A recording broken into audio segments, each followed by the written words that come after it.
नमस्कार दोस्तों, स्वागत है आपका स्टडी फॉर सिविल सर्विसेज में। वीडियो को पूरा देखिए। कोई भी आपका फीडबैक है, कोई सजेशन है, तुरंत वीडियो में कमेंट करके जरूर बताइए। अच्छा लगे तो वीडियो लाइक जरूर कर लीजिए और ऐसे वीडियो लगातार फ्री में पाने के लिए चैनल को तुरंत सब्सक्राइब कर लीजिए और बेल आइकन को जरूर टैप कर लीजिए ताकि आगे भी सारे वीडियो आपको मिलते रहे। यूट्यूब में फॉलो करते हैं तो प्लीज ये वाला फ्री टेलीग्राम चैनल जरूर ज्वाइन कर लीजिएगा। सारे नोटिफिकेशन, सारे अपडेट यहीं पे आते हैं, ध्यान रखिएगा। स्टडी फॉर सिविल सर्विसेज का कोई भी पेड ग्रुप अगर आपको ज्वाइन करना है तो सिर्फ 856488053096908523864455 यही नंबर है हमारे, सिर्फ जहां पे कॉल या व्हाट्सएप कर सकते हैं। इंस्टाग्राम पे हमारा पेज जरूर फॉलो कर लीजिएगा, study for civil dot services है। ट्विटर पे हमको जरूर फॉलो कर लीजिएगा, @study4civils है। सारे क्वेश्चन अटेम्प्ट करिए और स्कोर अपना तुरंत कमेंट करके बताइए। नमस्कार दोस्तों, आप सभी का स्वागत है स्टडी फॉर एग्जाम्स में। दोस्तों, इस वीडियो हम लोग यूपीपीएससी 2023 के लिए टोटल 100 प्रश्न सामान्य अध्ययन के देखेंगे। और यह जो प्रश्न है यह आपके आगामी exam UPSC RO, BO, UPPSC prelim, PCSJ सहित जितने भी आगामी एग्जाम होने वाले हैं उन सभी के लिए काफ़ी उपयोगी साबित होगा। वीडियो शुरू करने से पहले आपको बताना चाहता हूँ, UPSC RO, BO, UPSC prelim, BPSC सहित हमारे कई पेड ग्रुप चल रहे हैं। अगर आप इन पेड ग्रुप से जुड़ना चाहते हैं तो दिए गए नंबर पर कॉल कर जानकारी प्राप्त कर सकते हैं। तो दोस्तों, देखते हैं हम लोग पहला प्रश्न। आदित्य L1 के बारे में यहाँ पे 3 स्टेटमेंट दिया गया है। पहला जो स्टेटमेंट है, यह भारत का दूसरा सौर मिशन है जिसे भारतीय अंतरिक्ष अनुसंधान संगठन द्वारा लॉन्च किया जाएगा। आदित्य L1 को वर्ष 2024 में लॉन्च किया जाएगा। यह सूर्य की सबसे बाहरी परतों कोरोना और क्रोमोस्फीयर का अध्ययन करेगा। इसमें आपको बताना है कौन सा स्टेटमेंट जो है वह सही है। केवल 1 और 2, केवल 3, केवल 2 और 3 या केवल 2। इसका जो पहला स्टेटमेंट यह गलत है। यह भारत का दूसरा सौर मिशन नहीं बल्कि यह पहला सौर मिशन है और इसे भारतीय अंतरिक्ष अनुसंधान संगठन अर्थात इसरो जो इसे लॉन्च करेगा। इसे वर्ष 2024 में नहीं बल्कि वर्ष 2023 में से लॉन्च किया जाएगा। तो इसका जो दूसरा स्टेटमेंट यह भी गलत है और यह सूर्य की सबसे बाहरी परतों कोरोना और क्रोमोस्फीयर का अध्ययन करेगा। तो इसका जो तीसरा स्टेटमेंट यह सही है। तो इसका जो ऑप्शन बी है वह सही है। हम लोग थोड़ा जान लेते हैं भारतीय अंतरिक्ष अनुसंधान संगठन के बारे में। तो इसरो की जो स्थापना हुई है वह 15 अगस्त वर्ष 1969 में इसरो की स्थापना हुई है और इसका जो मुख्यालय है वह बेंगलुरु में इसका मुख्यालय है। और वर्तमान में जो इसरो के चेयरमैन है वह एस सोमनाथ जी इसके चेयरमैन है। एस सोमनाथ इसके चेयरमैन है। आदित्य L1 को PSLV एक्सल से प्रक्षेपित किया जाएगा। PSLV एक्सल से प्रक्षेपित किया जाएगा। और जिस प्रकार से जो इसरो का आदित्य L1 है उसी प्रकार से एक मिशन नासा का है जिसका नाम पार्कर सोलर प्रोब है। पार्कर सोलर प्रोब जो मिशन है यह आपका नासा का है। तो इसका जो ऑप्शन बी है वह सही है। आते हैं अगला प्रश्न लोग। FIH पुरुष हॉकी विश्व कप 2023 का आयोजन किस राज्य में किया जाएगा? तमिलनाडु, केरल, ओडिशा या आंध्र प्रदेश? तो इसका जो आयोजन किया जाएगा यह आपके ओडिशा में इसका आयोजन किया जाएगा। FIH पुरुष हॉकी विश्व कप 2023 का आयोजन किया जाएगा और यह इसका 15वां संस्करण है। और इसका जो आयोजन है यह ओडिशा के भुवनेश्वर में एक स्टेडियम है कलिंगा और दूसरा एक स्टेडियम आपका राउरकेला का बीजू पटनायक स्टेडियम। और यहाँ पर 23 से 29 जनवरी 2023 तक इसका आयोजन किया जाएगा।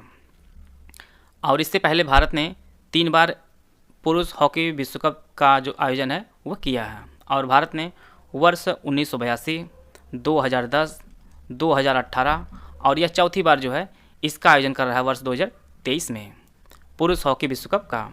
और भारत ने 1975 में एकमात्र पहली बार जो है भारत ने इसे जीता था। और इस बार जो 2023 का जो आयोजन होगा इसमें कुल 16 टीमें भाग लेंगी। 16 टीमें इसमें भाग लेंगी। यहाँ पर एक फैक्ट आप लोग और नोट कर लीजिएगा कि जो पुरुष हॉकी हमारे भारत की है और महिला हॉकी है, टीम की जो जिम्मेदारी है, जो स्पॉन्सरशिप है, वो ओडिशा ने 10 साल के लिए करार किया है। इसको भी आप लोग नोट कर लीजिएगा। इसका जो ऑप्शन सी है वह सही है। आते हैं अगला प्रश्न लोग। यहाँ पर एक तरफ राजवंश है, दूसरी तरफ राजधानी है, उसको आपको सही सुमेलित करना है। चोल वंश की जो राजधानी थी वह तंजौर थी। पांड्यों की राजधानी आपकी मदुरई थी। चेर की जो राजधानी थी वह आपकी वंजी और पल्लवों की राजधानी थी आपकी कांचीपुरम थी। तो इस प्रकार जो है इसका जो ऑप्शन सी है वह सही है। आते हैं अगला प्रश्न लोग। स्टेलेक्टाइट और स्टेलेग्माइट किसके निक्षेपण स्वरूप हैं? हिमनद के, पवन के या भूमिगत जल के या इनमें से कोई नहीं? तो यह जो निक्षेपण है ये भूमिगत जल के हैं। इसका जो ऑप्शन सी है वह सही है। अन्य जो आपका हिमनद है, पवन से कुछ आकृतियाँ बनती हैं, उनको आप लोग जान लीजिए। हिमनद से आपका ड्रमलिन बनता है, ड्रमलिन और एस्कर्स जो है वह हिमनद से बनता है। पवन से जो आकृति बनती है उनमें आपका छत्रक शैल है, छत्रक शैल, लोयस और बरखान, यह आकृतियाँ आपकी पवन से बनती हैं। नदियाँ आपकी हैं वह गार्ज और कैनियन बनाती हैं, गार्ज और कैनियन जो है वो नदियाँ बनाती हैं।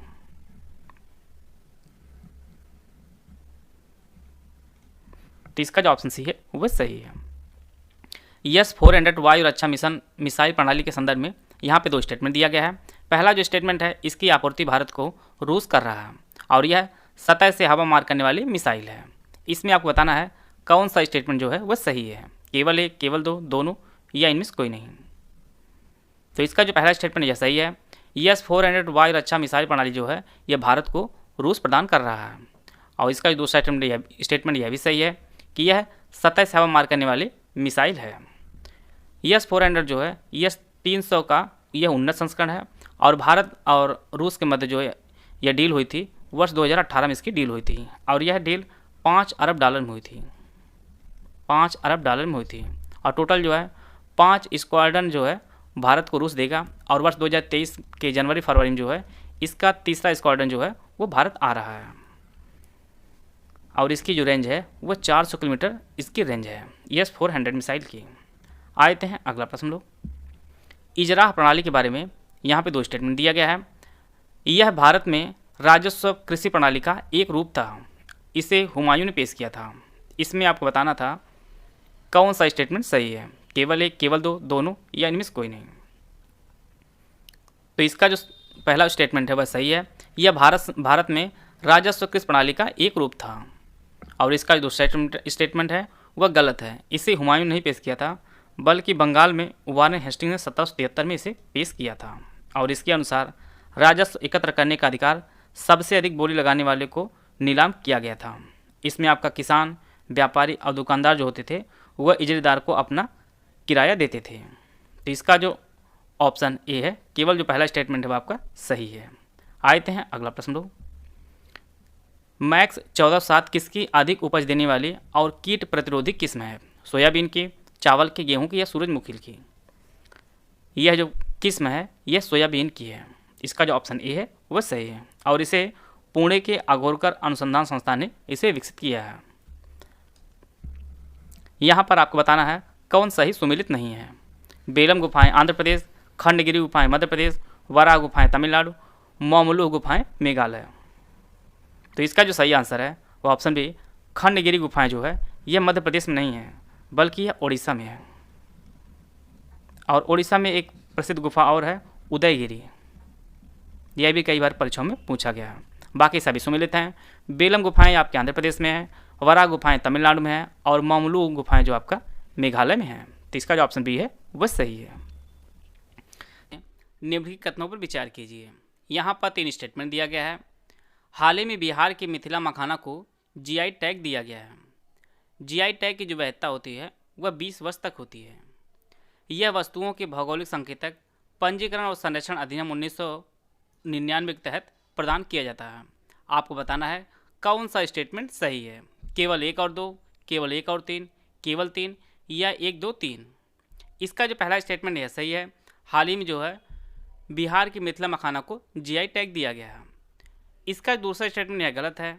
GI टैग जो प्रदान किया जाता है उसकी जो वैधता होती है वह 20 वर्ष नहीं होती है बल्कि 10 वर्ष तक होती है इसकी वैधता। तो इसका दूसरा स्टेटमेंट यह गलत है और यह तीसरा जो स्टेटमेंट यह सही है। यह वस्तु के भौगोलिक संकेतक पंजीकरण और संरक्षण अधिनियम 1999 के तहत दिया जाता है। तो इस प्रकार जो है पहला और तीसरा जो है इसका स्टेटमेंट सही है। पहला जो GI टैग दिया गया था वर्ष 2004-05 में पश्चिम बंगाल के दार्जिलिंग चाय को दिया गया था। यह भी फैक्ट आप लोग नोट कर लीजिएगा। तो इस प्रकार जो है इसका जो ऑप्शन बी है वह सही है। यहाँ पर 2 देशों का युग्म दिया गया है। इसमें आपको बताना है कौन जो है अरल सागर के निकटतम है। Kazakhstan Uzbekistan, Kazakhstan Turkmenistan, Azerbaijan Uzbekistan, Kazakhstan रूस। आप लोग को आसानी समझ में आए इसलिए यहाँ पे मैप का प्रयोग किया गया है। यह आपका अरल सागर है और इसके सबसे करीब आपका कजाकिस्तान है और उज्बेकिस्तान है। तो इसका जो पहला ऑप्शन है वह सही है। बाकी अन्य देश भी है लेकिन ये आपके दूर दूर है, यहाँ पे सबसे निकटतम पूछा गया है, तो इसलिए जो इसका जो ऑप्शन ए है वह सही है। इस प्रकार के प्रश्न आपकी परीक्षा में बार बार देखने को मिलते हैं, इसलिए इस प्रकार के प्रश्न रखा गया है। काली नदी से तीस्ता नदी तक का हिस्सा कौन सा हिमालय कहलाता है? कुमायूं, पंजाब, नेपाल या असम? तो इसका जो सही आंसर है वो ऑप्शन सी, नेपाल हिमालय कहा जाता है काली नदी और तीस्ता नदी का हिस्सा। इसका जो ऑप्शन सी है वह सही है। सतलज और काली नदी के मध्य जो है आपका कुमायूं हिमालय है। तीस्ता और दिहांग के मध्य जो है असम हिमालय है और सिंधु और सतलज के मध्य आपका पंजाब हिमालय है। तो इसका जो ऑप्शन सी है वह सही है। वंदे भारत ट्रेन के संदर्भ में यहाँ पे 2 स्टेटमेंट दिया गया है। पहला जो स्टेटमेंट है, पहली वंदे भारत ट्रेन नई दिल्ली से वाराणसी के मध्य वर्ष 2019 में चलाई गई थी। दूसरा स्टेटमेंट है, पश्चिम बंगाल में 7वीं वंदे भारत एक्सप्रेसवे हावड़ा से न्यू जलपाईगुड़ी के बीच जो है चलेगी। आपको बताना है कौन सा स्टेटमेंट जो है वह सही नहीं है। केवल 1, केवल 2, दोनों, ना तो 1 ना ही 2। तो इसका जो पहला स्टेटमेंट है यह सही है कि पहले जो भारत वंदे ट्रेन चलाई गई थी वर्ष 2019 में नई दिल्ली से वाराणसी के मध्य चलाई गई थी। इसका जो दूसरा स्टेटमेंट यह भी सही है कि जो 7वीं वंदे भारत ट्रेन चलाई जा रही है यह पश्चिम बंगाल के हावड़ा से न्यू जलपाईगुड़ी के मध्य चलाई जाएगी। इसमें पूछा जा रहा कौन सही नहीं है, तो इसके जो है दोनों स्टेटमेंट सही है, इसलिए इसका जो ऑप्शन डी है वह सही होगा।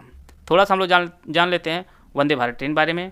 वंदे भारत ट्रेन की जो स्पीड है वो लगभग 160 से 180 किलोमीटर प्रति घंटा की स्पीड इसकी चाल है। और जो पहली जो ट्रेन चलाई गई थी वंदे भारत की वह नई दिल्ली से वाराणसी के मध्य चलाई गई थी। दूसरी आपकी दिल्ली से कटरा चलाई गई थी। तीसरी वंदे भारत ट्रेन गांधीनगर से मुंबई सेंट्रल। चौथी आपका नई दिल्ली से अंदौरा जो हिमाचल प्रदेश में उसके मध्य चलाई गई थी। और अभी 5वीं चलाई गई आपकी मैसूर से चेन्नई के मध्य। और छठी जो आपका नागपुर से बिलासपुर के मध्य आपकी छठी चलाई गई है। और 7वीं आपकी जो चलने वाली आपकी है हावड़ा से न्यू जलपाईगुड़ी के मध्य चलाई जा रही है। तो इसका जो ऑप्शन डी है वह सही है, इसमें कोई भी स्टेटमेंट जो है वो गलत नहीं है। आते हैं अगला प्रश्न लोग। यहाँ पर जापान के द्वीप दिया गया है जिसे आपको उत्तर से दक्षिण क्रम में जो है सजाना है। क्यूशू द्वीप, होन्शु, शिकोकू और होकाइडो। इसके लिए ऑप्शन दिया गया, आप लोग ऑप्शन पढ़ लीजिए। इसे उत्तर के दक्षिण की तरह आपको सजाना है। तो सबसे पहले उसमें आ जाएगा होकाइडो आएगा, इसके बाद आपका होन्शु आएगा और इसके बाद आपका शिकोकू आएगा और अंत में आपका क्यूशू द्वीप आएगा। तो इस प्रकार जो है इसका जो ऑप्शन डी है वह सही है। यह आपका उत्तर से दक्षिण क्रम आप जान गए हैं।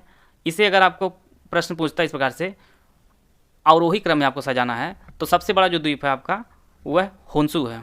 होन्शु सबसे बड़ा आकार में है। दूसरे स्थान पर आपका होकाइडो आएगा, तीसरे स्थान पर आपका क्यूशू आएगा और अंतिम पे आपका शिकोकू आएगा। आप लोग अवरोही क्रम में जान लीजिए। और दूसरी तरफ आपका उत्तर से दक्षिण या दक्षिण से उत्तर आपकी परीक्षा पूछता है तो उसके उत्तर आप दे सकेंगे। जापान का जो सबसे बड़ा जो द्वीप है वह आपका होन्शु है। होन्शु जो है यह जापान का सबसे बड़ा द्वीप है और इसी पर जापान राजधानी टोक्यो भी स्थित है। तो इस प्रकार जो इसका जो ऑप्शन डी है वह सही है, उत्तर से दक्षिण क्रम में। आते हैं अगला प्रश्न लोग। भारत में दूसरी राष्ट्रीय शिक्षा नीति किस वर्ष में जारी की गई थी? 1968, 1986, 1996 या वर्ष 2020? तो इसका जो सही आंसर है वो ऑप्शन बी, वर्ष 1986 में भारत में दूसरी राष्ट्रीय शिक्षा नीति जो है जारी की गई थी। और उस समय भारत के जो प्रधानमंत्री थे वह राजीव गांधी जी थे। राजीव गांधी जी के समय में दूसरी राष्ट्रीय शिक्षा नीति जो है वह जारी की गई थी। पहले जो शिक्षा नीति थी वो वर्ष 1968 में जारी की गई थी और उस समय भारत की जो प्रधानमंत्री थी वह इंदिरा गांधी जी थी। और तीसरी शिक्षा नीति वर्ष 2020 में आई है, ये आपकी तीसरी रही है। और इसके लिए जो समिति गठित की गई थी वह कस्तूरी रंगन जी की अध्यक्षता में इसकी जो है समिति गठित की गई थी। कस्तूरी रंगन जी की अध्यक्षता में। तो इस प्रकार जो है इसका जो ऑप्शन बी है वह सही है। अब तक कुल जो है 3 राष्ट्रीय शिक्षा नीति आ चुकी है भारत में। पहली 1967 में, दूसरी 1986 में और तीसरी आपका वर्ष 2020 में। आते हैं अगला प्रश्न लोग। फ्यूचर बुद्धा को क्या नाम दिया गया है? मैत्रेय, आदिनाथ, गौतम या इनमें से कोई नहीं? तो इसका जो सही आंसर है वो ऑप्शन ए, मैत्रेय कहा जाता है फ्यूचर बुद्धा को। इसका जो ऑप्शन ए है वह सही है। आते हैं अगला प्रश्न लोग। यहाँ पे एक तरफ किताब दी गई है, दूसरी तरफ लेखक दिए गए हैं, उनको आपको सही सुमिलित करना है। Glimpses of world history, India in transition, Bharat का आर्थिक इतिहास, Indian unrest, Jawaharlal Nehru, Valentine Chirol, M N. Roy या R C. Dutt. Glimpses of world history जो पुस्तक है वह जवाहरलाल नेहरू ने लिखी है। इंडिया इन ट्रांजिशन जो पुस्तक है वह एम.एन. रॉय ने लिखी है। भारत का आर्थिक इतिहास जो पुस्तक है वह आर.सी. दत्त ने लिखी है। और इंडियन अनरेस्ट जो पुस्तक है वह वैलेंटाइन सिरोल ने लिखी है। तो इस प्रकार जो है इसका जो ऑप्शन बी है वह सही है। ग्लिम्सेज ऑफ वर्ल्ड हिस्ट्री ये आपके जवाहरलाल नेहरू जी लिखे हैं। इंडियन इन ट्रांजिशन पुस्तक एम.एन. रॉय ने लिखा है। भारत का आर्थिक इतिहास जो पुस्तक वह आर.सी. दत्त और इंडियन अनरेस्ट जो पुस्तक है वह वैलेंटाइन सिरोल ने लिखा है। तो इसका जो ऑप्शन बी है वह सही है। उत्तर प्रदेश सबसे पुराना वन्यजीव अभ्यारण्य कौन सा है? हस्तिनापुर वन्यजीव अभ्यारण्य, चंद्रप्रभा वन्यजीव अभ्यारण्य, किशनपुर वन्यजीव अभ्यारण्य या कैमूर वन्यजीव अभ्यारण्य। तो इसका जो सही आंसर है ऑप्शन बी चंद्रप्रभा वन्यजीव अभ्यारण्य उत्तर प्रदेश सबसे पुराना वन्यजीव अभ्यारण्य है। और इसकी जो स्थापना हुई है वो वर्ष 1957 में इसकी स्थापना हुई है और यह उत्तर प्रदेश के चंदौली जिले में स्थित है। चंद्रप्रभा वन्यजीव अभ्यारण्य। आते हैं अगला प्रश्न लोग। यहाँ पर आपको बताना है कौन सा स्टेटमेंट जो है सही है। चंबल नदी इटावा में यमुना से मिल जाती है। बेतवा नदी औरैया में यमुना से मिलती है। के नदी बांदा के पास यमुना में मिल जाती है। केवल 1 और 2 सही है, केवल 2 और 3 सही है, केवल 1 और 3 सही है या उपरोक्त सभी सही है। इसका जो पहला स्टेटमेंट यह सही है। चंबल जो नदी है वह उत्तर प्रदेश के इटावा में यमुना से मिलती है। इसका दूसरा स्टेटमेंट है वह गलत है। बेतवा जो नदी है यह औरैया में नहीं यमुना से मिलती बल्कि यह हमीरपुर में मिलती है। हमीरपुर मिलती है। और यह जो सभी नदियाँ आपकी चंबल है, बेतवा है, केन है, ये सभी नदियाँ यमुना की सहायक नदियाँ हैं। और केन नदी जो है उत्तर प्रदेश के बांदा के पास यमुना मिल जाती है। इस प्रकार जो है इसका जो ऑप्शन सी है वह सही है। पहला और तीसरा जो स्टेटमेंट है वो आपका सही है। आते हैं अगला प्रश्न लोग। वीर गार्जियन 2023 अभ्यास भारत और किस देश के बीच होने वाला पहला द्विपक्षीय हवाई अभ्यास है? यूएई, जापान, सिंगापुर या यूके। तो यह जो अभ्यास है भारत और जापान के मध्य पहला अभ्यास होगा 2023 में, वीर गार्जियन 2023 अभ्यास। और यह पहला द्विपक्षीय हवाई अभ्यास है। और इसका जो आयोजन किया जाएगा वह 16 से 26 जनवरी 2023 के मध्य जो है इसका आयोजन किया जाएगा जापान में। और यह जो है वायुसेना का अभ्यास है। इसके अलावा भारत और जापान के मध्य जो है धर्म गार्जियन अभ्यास आयोजित किया जाता है। धर्म गार्जियन अभ्यास आयोजित किया जाता है। अभी वर्ष 2022 में जो धर्म गार्जियन का अभ्यास किया गया है वह भारत के कर्नाटक राज्य में इसका आयोजन किया गया है धर्म गार्जियन का। और वीर गार्जियन 2023 यह भारत और जापान के मध्य आयोजित होने वाला है 2023 में। भारत के महान्यायवादी के बारे में यहाँ पे 4 स्टेटमेंट दिया गया है। पहला जो स्टेटमेंट है भारतीय संविधान के अनुच्छेद 76 में भारत के महान्यायवादी के पद का प्रावधान है। दूसरा जो स्टेटमेंट है उसे इस पद पर रहने के लिए सर्वोच्च न्यायालय का न्यायाधीश बनने के लिए योग्य होना चाहिए।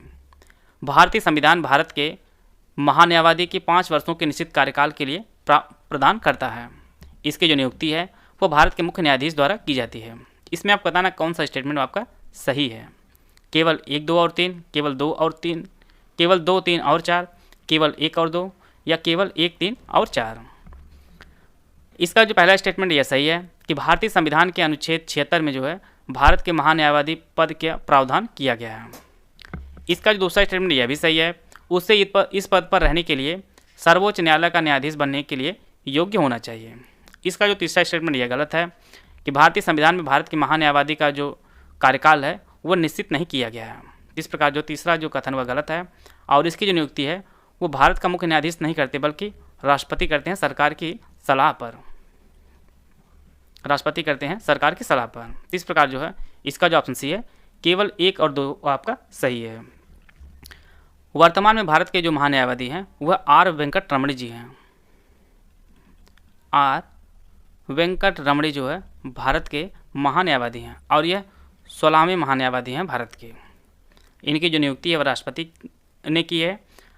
और यह केंद्र सरकार को कानूनी मामले में जो है सलाह देते हैं। और यह लोकसभा और राज्यसभा अर्थात दोनों सदनों में भाग ले सकते हैं, संयुक्त अधिवेशन भाग ले सकते हैं, परंतु वोट नहीं कर सकते। भारत के महान न्यायवादी और इनके सहयोग के लिए सॉलिसिटर जनरल होते हैं और वर्तमान में जो सॉलिसिटर जनरल हैं वो आपके तुषार मेहता जी हैं। तो इसका जो ऑप्शन सी है वह सही है। I2U2 में कौन सा देश शामिल नहीं है? भारत, इजराइल, संयुक्त अरब अमीरात, चीन। तो इसका जो सही आंसर है वो ऑप्शन डी, चीन जो है I2U2 में शामिल नहीं है। I2U2 में भारत शामिल है, इजराइल शामिल है, संयुक्त अरब अमीरात शामिल है और आपका अमेरिका इस संगठन में शामिल है। तो इसका जो ऑप्शन डी है वह सही है। आते हैं अगला प्रश्न लोग। यूरिया आधारित उर्वरक के निर्माण के लिए किसका उपयोग किया जाता है? Carbon dioxide, sulphur dioxide, chlorine या नाइट्रिक एसिड। तो इसका जो सही आंसर है वो ऑप्शन ए, कार्बन डाइऑक्साइड का उपयोग किया जाता है यूरिया आधारित उर्वरक के निर्माण के लिए। इसका जो ऑप्शन ए है वह सही है। निम्नलिखित में से किसे दादा साहब फाल्के पुरस्कार 2020 से सम्मानित किया गया है? रजनीकांत, अमिताभ बच्चन, आशा पारेख या जयप्रदा। तो यह जो अवार्ड दिया गया है दादा साहब फाल्के पुरस्कार 2020 यह आशा पारेख जी को दिया गया है। इसका जो ऑप्शन सी है वह सही है। यहाँ पर 4 आंदोलन दिया गया है जिसे आपको कालक्रम के अनुसार व्यवस्थित करना है। वहाबी आंदोलन, अलीगढ़ आंदोलन, अहमदिया आंदोलन, खुदाई खिदमत का आंदोलन। ऑप्शन आप लोग पढ़ लीजिए। वहाबी आंदोलन जो शुरू हुआ था वो वर्ष 1820 के आसपास जो है यह शुरू हुआ था। अलीगढ़ आंदोलन जो है यह 1875 में शुरू हुआ था। अहमदिया आंदोलन यह 1889 में शुरू हुआ था और खुदाई खिदमत का आंदोलन ये आपके वर्ष 1929 में शुरू किया गया था। वहाबी आंदोलन जो शुरू किए थे वह सैयद अहमद बरेलवी ने शुरू किया था। अलीगढ़ आंदोलन यह सैयद अहमद खान शुरू किया था और अहमदिया आंदोलन आपके मिर्ज़ा गुलाम अहमद ने शुरू किया था और खुदाई खिदमत आंदोलन जो है आपका अब्दुल गफ्फार खान ने शुरू किया था। तो इस प्रकार जो है सबसे पहले आपका वहाबी आंदोलन आएगा, दूसरे स्थान पर अहमदिया आंदोलन आएगा, तीसरे स्थान पर अलीगढ़ आंदोलन आएगा, तीसरे स्थान पर आपका अहमदिया आंदोलन आएगा और अंत में आपका खुदाई खिदमत गार आएगा। इस प्रकार जो है इसका जो पहला ऑप्शन है वह सही है। आते हैं अगला प्रश्न लोग। किस मंत्रालय ने कॉमन सर्विस सेंटर CSC और government e market place GEM सेवाएं लॉन्च किया है? वाणिज्य और उद्योग मंत्रालय, वित्त मंत्रालय, रक्षा मंत्रालय या शहरी विकास आवासन और शहरी कार्य मंत्रालय। तो इसे जो शुरू किया है, जो लॉन्च किया है वो वाणिज्य और उद्योग मंत्रालय लॉन्च किया है। कॉमन सर्विस सेंटर CSC और government e market place GEM को, और इसे वाणिज्य और उद्योग मंत्री जो पीयूष गोयल वर्तमान में है उन्होंने इसे लॉन्च किया है। तो इसका जो ऑप्शन ए है वह सही। राष्ट्रीय पिछड़ा आयोग के संदर्भ में यहाँ पे 2 स्टेटमेंट दिया गया है। पहला जो स्टेटमेंट है, भारतीय संविधान के 102वें संशोधन ने इसे संवैधानिक दर्जा प्रदान किया है। इसमें अध्यक्ष सहित कुल 7 सदस्य होते हैं। इसमें आपको बताना है कौन सा स्टेटमेंट जो है सही है, केवल 1, केवल 2, दोनों या इनमें से कोई नहीं। इसका जो पहला स्टेटमेंट यह सही है। भारतीय संविधान के 102वें संशोधन द्वारा जो है राष्ट्रीय पिछड़ा आयोग को संवैधानिक दर्जा प्रदान किया गया है और यह जो आपका वर्ष 2018 में संवैधानिक दर्जा प्रदान किया गया है। और इसके तहत संविधान में जो है आर्टिकल 338B को जोड़ा गया है। इसका दूसरा जो कथन है वह गलत है। इसमें जो अध्यक्ष सहित कुल 7 सदस्य नहीं होते बल्कि 5 सदस्य होते हैं। इसमें आपका एक अध्यक्ष होते हैं, एक उपाध्यक्ष होते हैं और 3 जो है अन्य सदस्य होते हैं। और इन सदस्यों की जो नियुक्ति होती है वह राष्ट्रपति करता है। और राष्ट्रीय पिछड़ा आयोग जो है यह सामाजिक न्याय और अधिकारिता मंत्रालय के तहत जो है कार्य करता है। और वर्तमान में जो है इस मंत्रालय जो मंत्री आपके वो वीरेंद्र कुमार जी हैं। राष्ट्रीय पिछड़ा आयोग के जो है 2 बार गठन किया गया था। राष्ट्रीय पिछड़ा आयोग के लिए जो है 2 आयोग का गठन किया गया था। एक आपका काका कालेलकर आयोग था और दूसरा आपका BP मंडल आयोग का गठन किया गया था। और वर्ष 1993 में राष्ट्रीय पिछड़ा आयोग अधिनियम 1993 के तहत जो है इसका गठन किया गया था। तो इस प्रकार जो है इसका जो पहला ऑप्शन है वह सही है। आते हैं अगला प्रश्न लोग। यहाँ पर 4 देशों का ग्रुप दिया गया है। इसमें आपको बताना है कौन सा समूह जो है G20 के सदस्य देश हैं। ऑप्शन आप लोग पढ़ लीजिए। इसका जो सही आंसर है वो ऑप्शन ए, अर्जेंटीना, मैक्सिको, दक्षिण कोरिया और तुर्की जो है या G20 के सदस्य देश हैं? इसका जो ऑप्शन ए है वह सही है। आइए हम लोग इसको डिटेल में देख लेते हैं। G20 के जो सदस्य देश हैं वो आपके 19 देश हैं और यूरोपीय संघ जो है इसमें शामिल है। इसमें अर्जेंटीना, ऑस्ट्रेलिया, ब्राज़ील, कनाडा, चीन, फ्रांस, जर्मनी और अपना भारत देश, Indonesia, Italy, Japan, Mexico, Korea गणराज्य, रूस, सऊदी अरब, दक्षिण अफ्रीका, तुर्की, यूनाइटेड किंगडम, USA और यूरोपीय संघ जो है इसमें शामिल है। अभी हाल ही में 15-16 नवंबर 2022 को इंडोनेशिया के बाली में जो है 17वां शिखर सम्मेलन जो है इसका आयोजित किया गया था और इसकी जो थीम रखी गई थी रिकवर टुगेदर रिकवर स्ट्रॉन्गर, जो इसकी थीम रखी गई थी रिकवर टुगेदर और रिकवर स्ट्रॉन्गर, जो इसकी थीम रखी गई थी रिकवर स्ट्रॉन्गर इसकी थीम रखी गई थी। G20 का जो है विश्व में कहीं पर इसका मुख्यालय नहीं बनाया गया और जो 18वां संस्करण इसका आयोजित किया जाएगा वो अपने भारत देश में इसका 18वां संस्करण आयोजित किया जाएगा और 1 दिसंबर 2022 से जो है भारत इसकी अध्यक्षता कर रहा है। और जो 18वां संस्करण आयोजित किया जाएगा उसकी जो थीम रखी गई है one earth, one family and one future, इसकी थीम रखी गई थी। वन अर्थ, वन फैमिली और वन फ्यूचर जो है इसकी थीम रखी गई है और हर देश से जो है शेरपा नियुक्त किए जाते हैं। तो इसमें जो है भारत तरफ से भी शेरपा नियुक्त किए गए हैं और भारत के जो शेरपा हैं वह अमिताभ कांत जी हैं। अमिताभ कांत वो भारत के शेरपा हैं, G20 के। आते हैं अगला प्रश्न लोग। निम्नलिखित में से कौन सा अधिकार केवल राज्यसभा को प्राप्त है? नई अखिल भारतीय सीमाएं बनाने में, साधारण विधेयक को लाना और पारित कराना, राष्ट्रपति का चुनाव और महाभियोग, संविधान संशोधन विधेयकों का परिचय और पारित होना। तो इसका जो सही आंसर है वो ऑप्शन ए,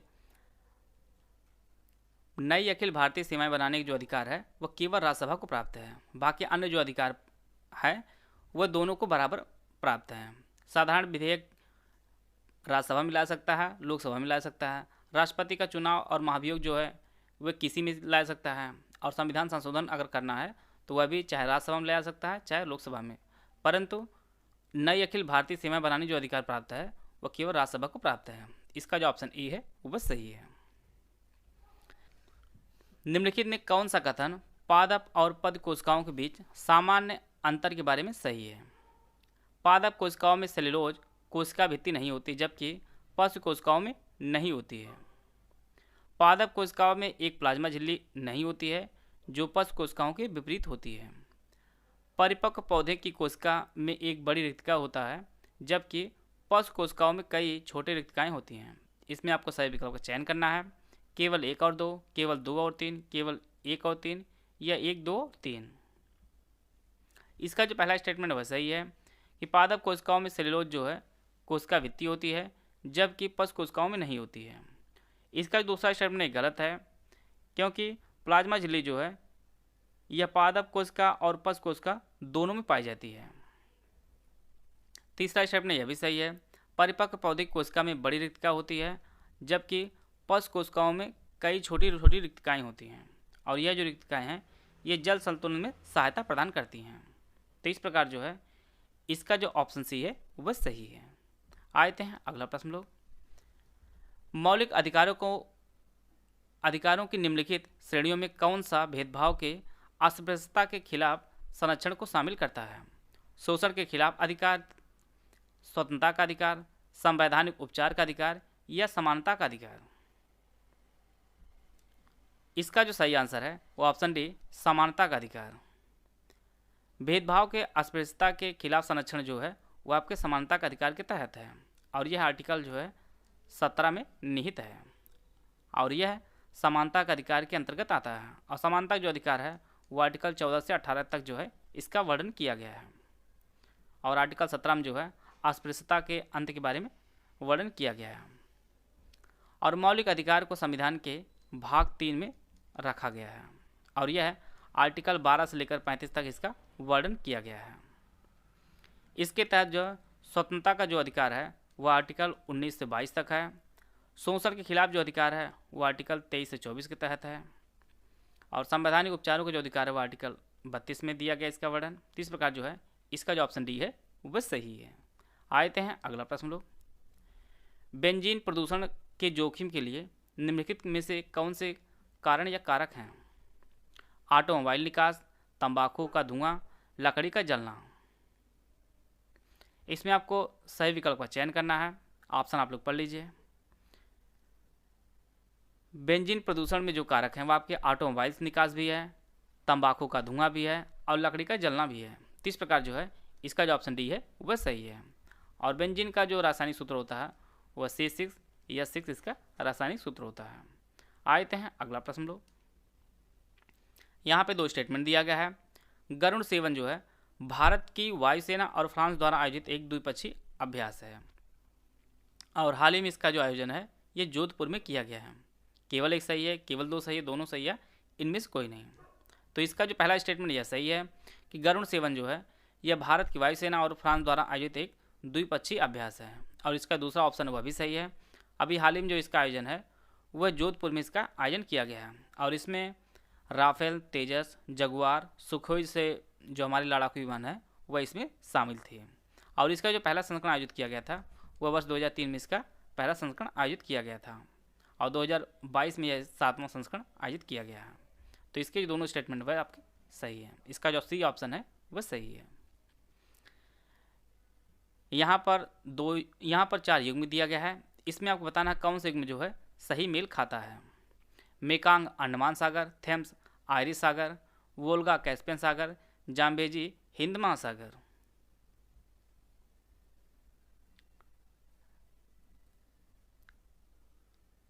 इसका जो सही आंसर है वो ऑप्शन सी इसका सही आंसर है। केवल 3 और 4। वोल्गा नदी जो है ये आपके कैस्पियन सागर में जाके गिरती है और जाम्बेजी नदी आपकी हिंद महासागर में जाकर गिरती है। बाकी जो युग्म है वो सही सुमेलित नहीं है। मेकांग जो नदी है यह दक्षिणी चीन सागर में जाके गिरती है, दक्षिणी चीन सागर में जाकर गिरती है। और थेम्स जो नदी है यह उत्तरी सागर में जाके गिरती है, उत्तरी सागर में जाकर गिरती है। तो इस प्रकार जो है इसका जो सी ऑप्शन है वह सही है। यहाँ पर 3 युग्म दिया गया है। परिव्राजक, त्यागी और पथिक, श्रमण उच्च पद के साथ पुरोहित, उपासक बौद्ध धर्म के अनुयायी। इसमें आपको बताना है कौन सही सुमेलित है। केवल 1 और 2, केवल 1 और 3, केवल 2 और 3 या 1 2 3। पहला जो वह सही है। परिव्राजक जो है ये त्यागी और पथिक होते थे। इसका जो तीसरा युग्म यह भी सुमेलित है। बौद्ध धर्म के अनुयायी जो है वह उपासक कहलाते थे। श्रमण जो है वह उच्च पद के साथ पुरोहित नहीं थे। श्रमण जो होते थे वह साधक होते थे। प्राचीन भारत में जो है तपस्वियों और त्यागियों को जो है श्रमण कहा जाता था। इस प्रकार जो है इसका जो ऑप्शन बी है वह सही है। आते हैं अगला प्रश्न लोग। नवंबर 2022 में किस देश की संसद ने भारत के साथ मुक्त व्यापार समझौते को मंजूरी दी है? अमेरिका, सऊदी अरब, ऑस्ट्रेलिया, जापान। तो यह जो मंजूरी दी गई है यह ऑस्ट्रेलिया की संसद ने मंजूरी दी है भारत के साथ मुक्त व्यापार समझौते को। इसका जो ऑप्शन सी है वह सही है। और यह जो है 29 दिसंबर 2022 यह लागू भी हो चुका है और किसी विकसित देश से भारत का यह पहला मुक्त व्यापार समझौता भी है ऑस्ट्रेलिया के साथ। इसका जो ऑप्शन सी है वह सही है। आगे बढ़ने से पहले आपको बताना चाहता हूँ UPSC, RO, BO, UPPSC prelims, BPSC सहित हमारे कई पेड ग्रुप चल रहे हैं। अगर आप इन पेड ग्रुप से जुड़ना चाहते हैं तो दिए गए नंबर पर कॉल कर जानकारी प्राप्त कर सकते हैं। तो दोस्तों देखते हैं अगला प्रश्न लोग। कस्तूरी मृग कहाँ पाए जाते हैं? यहाँ पे 4 अभ्यारण्य और पार्क दिए गए हैं। अस्कोट वन्यजीव अभ्यारण्य, गंगोत्री नेशनल पार्क, कान्हा राष्ट्रीय उद्यान, मानस राष्ट्रीय उद्यान। इसके लिए यहाँ पे 4 विकल्प दिया गया है। विकल्प आप लोग पढ़ लीजिए। जैसा कि हम लोग जानते हैं कस्तूरी जो मृग होते हैं वो ठंडे प्रदेशों में पाए जाते हैं। तो आप लोग सबसे पहले जान लीजिए यह किस किस राज्य में कौन कौन अभ्यारण्य और पार्क हैं। अस्कोट वन्यजीव अभ्यारण्य ये आपके उत्तराखंड में है, उत्तराखंड, और ये है पिथौरागढ़ जिला है वहाँ पर है। और दूसरा आपका गंगोत्री नेशनल पार्क, यह आपके उत्तरकाशी जिले में स्थित है और यह आपके उत्तराखंड में स्थित है। और यहाँ पर आप लोग देख पा रहे होंगे कि उत्तराखंड और बाकी आपका कान्हा ये आपके एमपी में है और मानस आपका असम में स्थित है।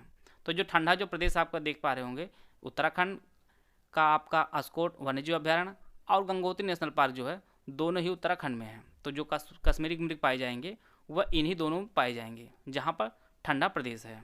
बाकी ना एमपी में पाया जाएगा ना ही आपका असम में पाया जाएगा। तो इस प्रकार जो है इसका जो पहला ऑप्शन होगा वो आपका सही होगा। केवल 1 और 2 अस्कोट वन्यजीव अभ्यारण्य और गंगोत्री नेशनल पार्क में कस्तूरी मृग पाए जाते हैं।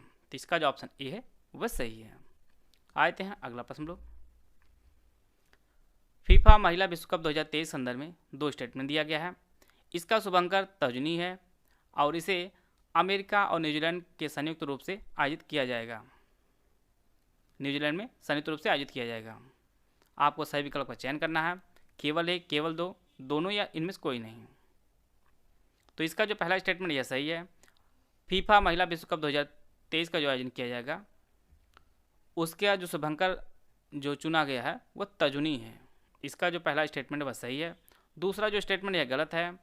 इसका जो आयोजन किया जाएगा 2023 में वह अमेरिका और न्यूजीलैंड में नहीं बल्कि ऑस्ट्रेलिया और न्यूजीलैंड में इसका आयोजन किया जाएगा। ऑस्ट्रेलिया और न्यूजीलैंड जो है संयुक्त रूप से इसे आयोजित करेगा, संयुक्त रूप से इसे आयोजित करेगा।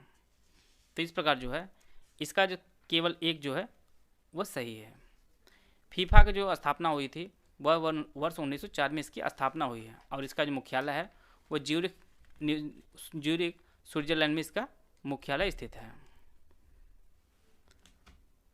आते हैं अगला प्रश्न लोग। सियाचिन ग्लेशियर कहाँ स्थित है? ऑप्शन आप लोग पढ़ लीजिए। इसका जो सही आंसर है वो ऑप्शन डी, नुब्रा घाटी के उत्तर में जो है सियाचिन ग्लेशियर स्थित है। यह आपकी नुब्रा घाटी है और यह आपका सियाचिन ग्लेशियर है और सियाचिन ग्लेशियर आपके नुब्रा घाटी के उत्तर में स्थित है। आते हैं अगला प्रश्न लोग। भारतीय इतिहास संदर्भ में यहाँ पे 4 युग में दिया गया है। एक तरफ प्रसिद्ध स्थल, दूसरी तरफ आपके वर्तमान राज्य दिया गया है। भिलसा मध्य प्रदेश, द्वार समुद्र महाराष्ट्र, गिरनगर गुजरात, स्थानेश्वर उत्तर प्रदेश। आपको बताना है कौन जो है सही सुमेलित है। केवल 1 और 3, केवल 1 और 4, केवल 2 और 3 या केवल 2 और 4।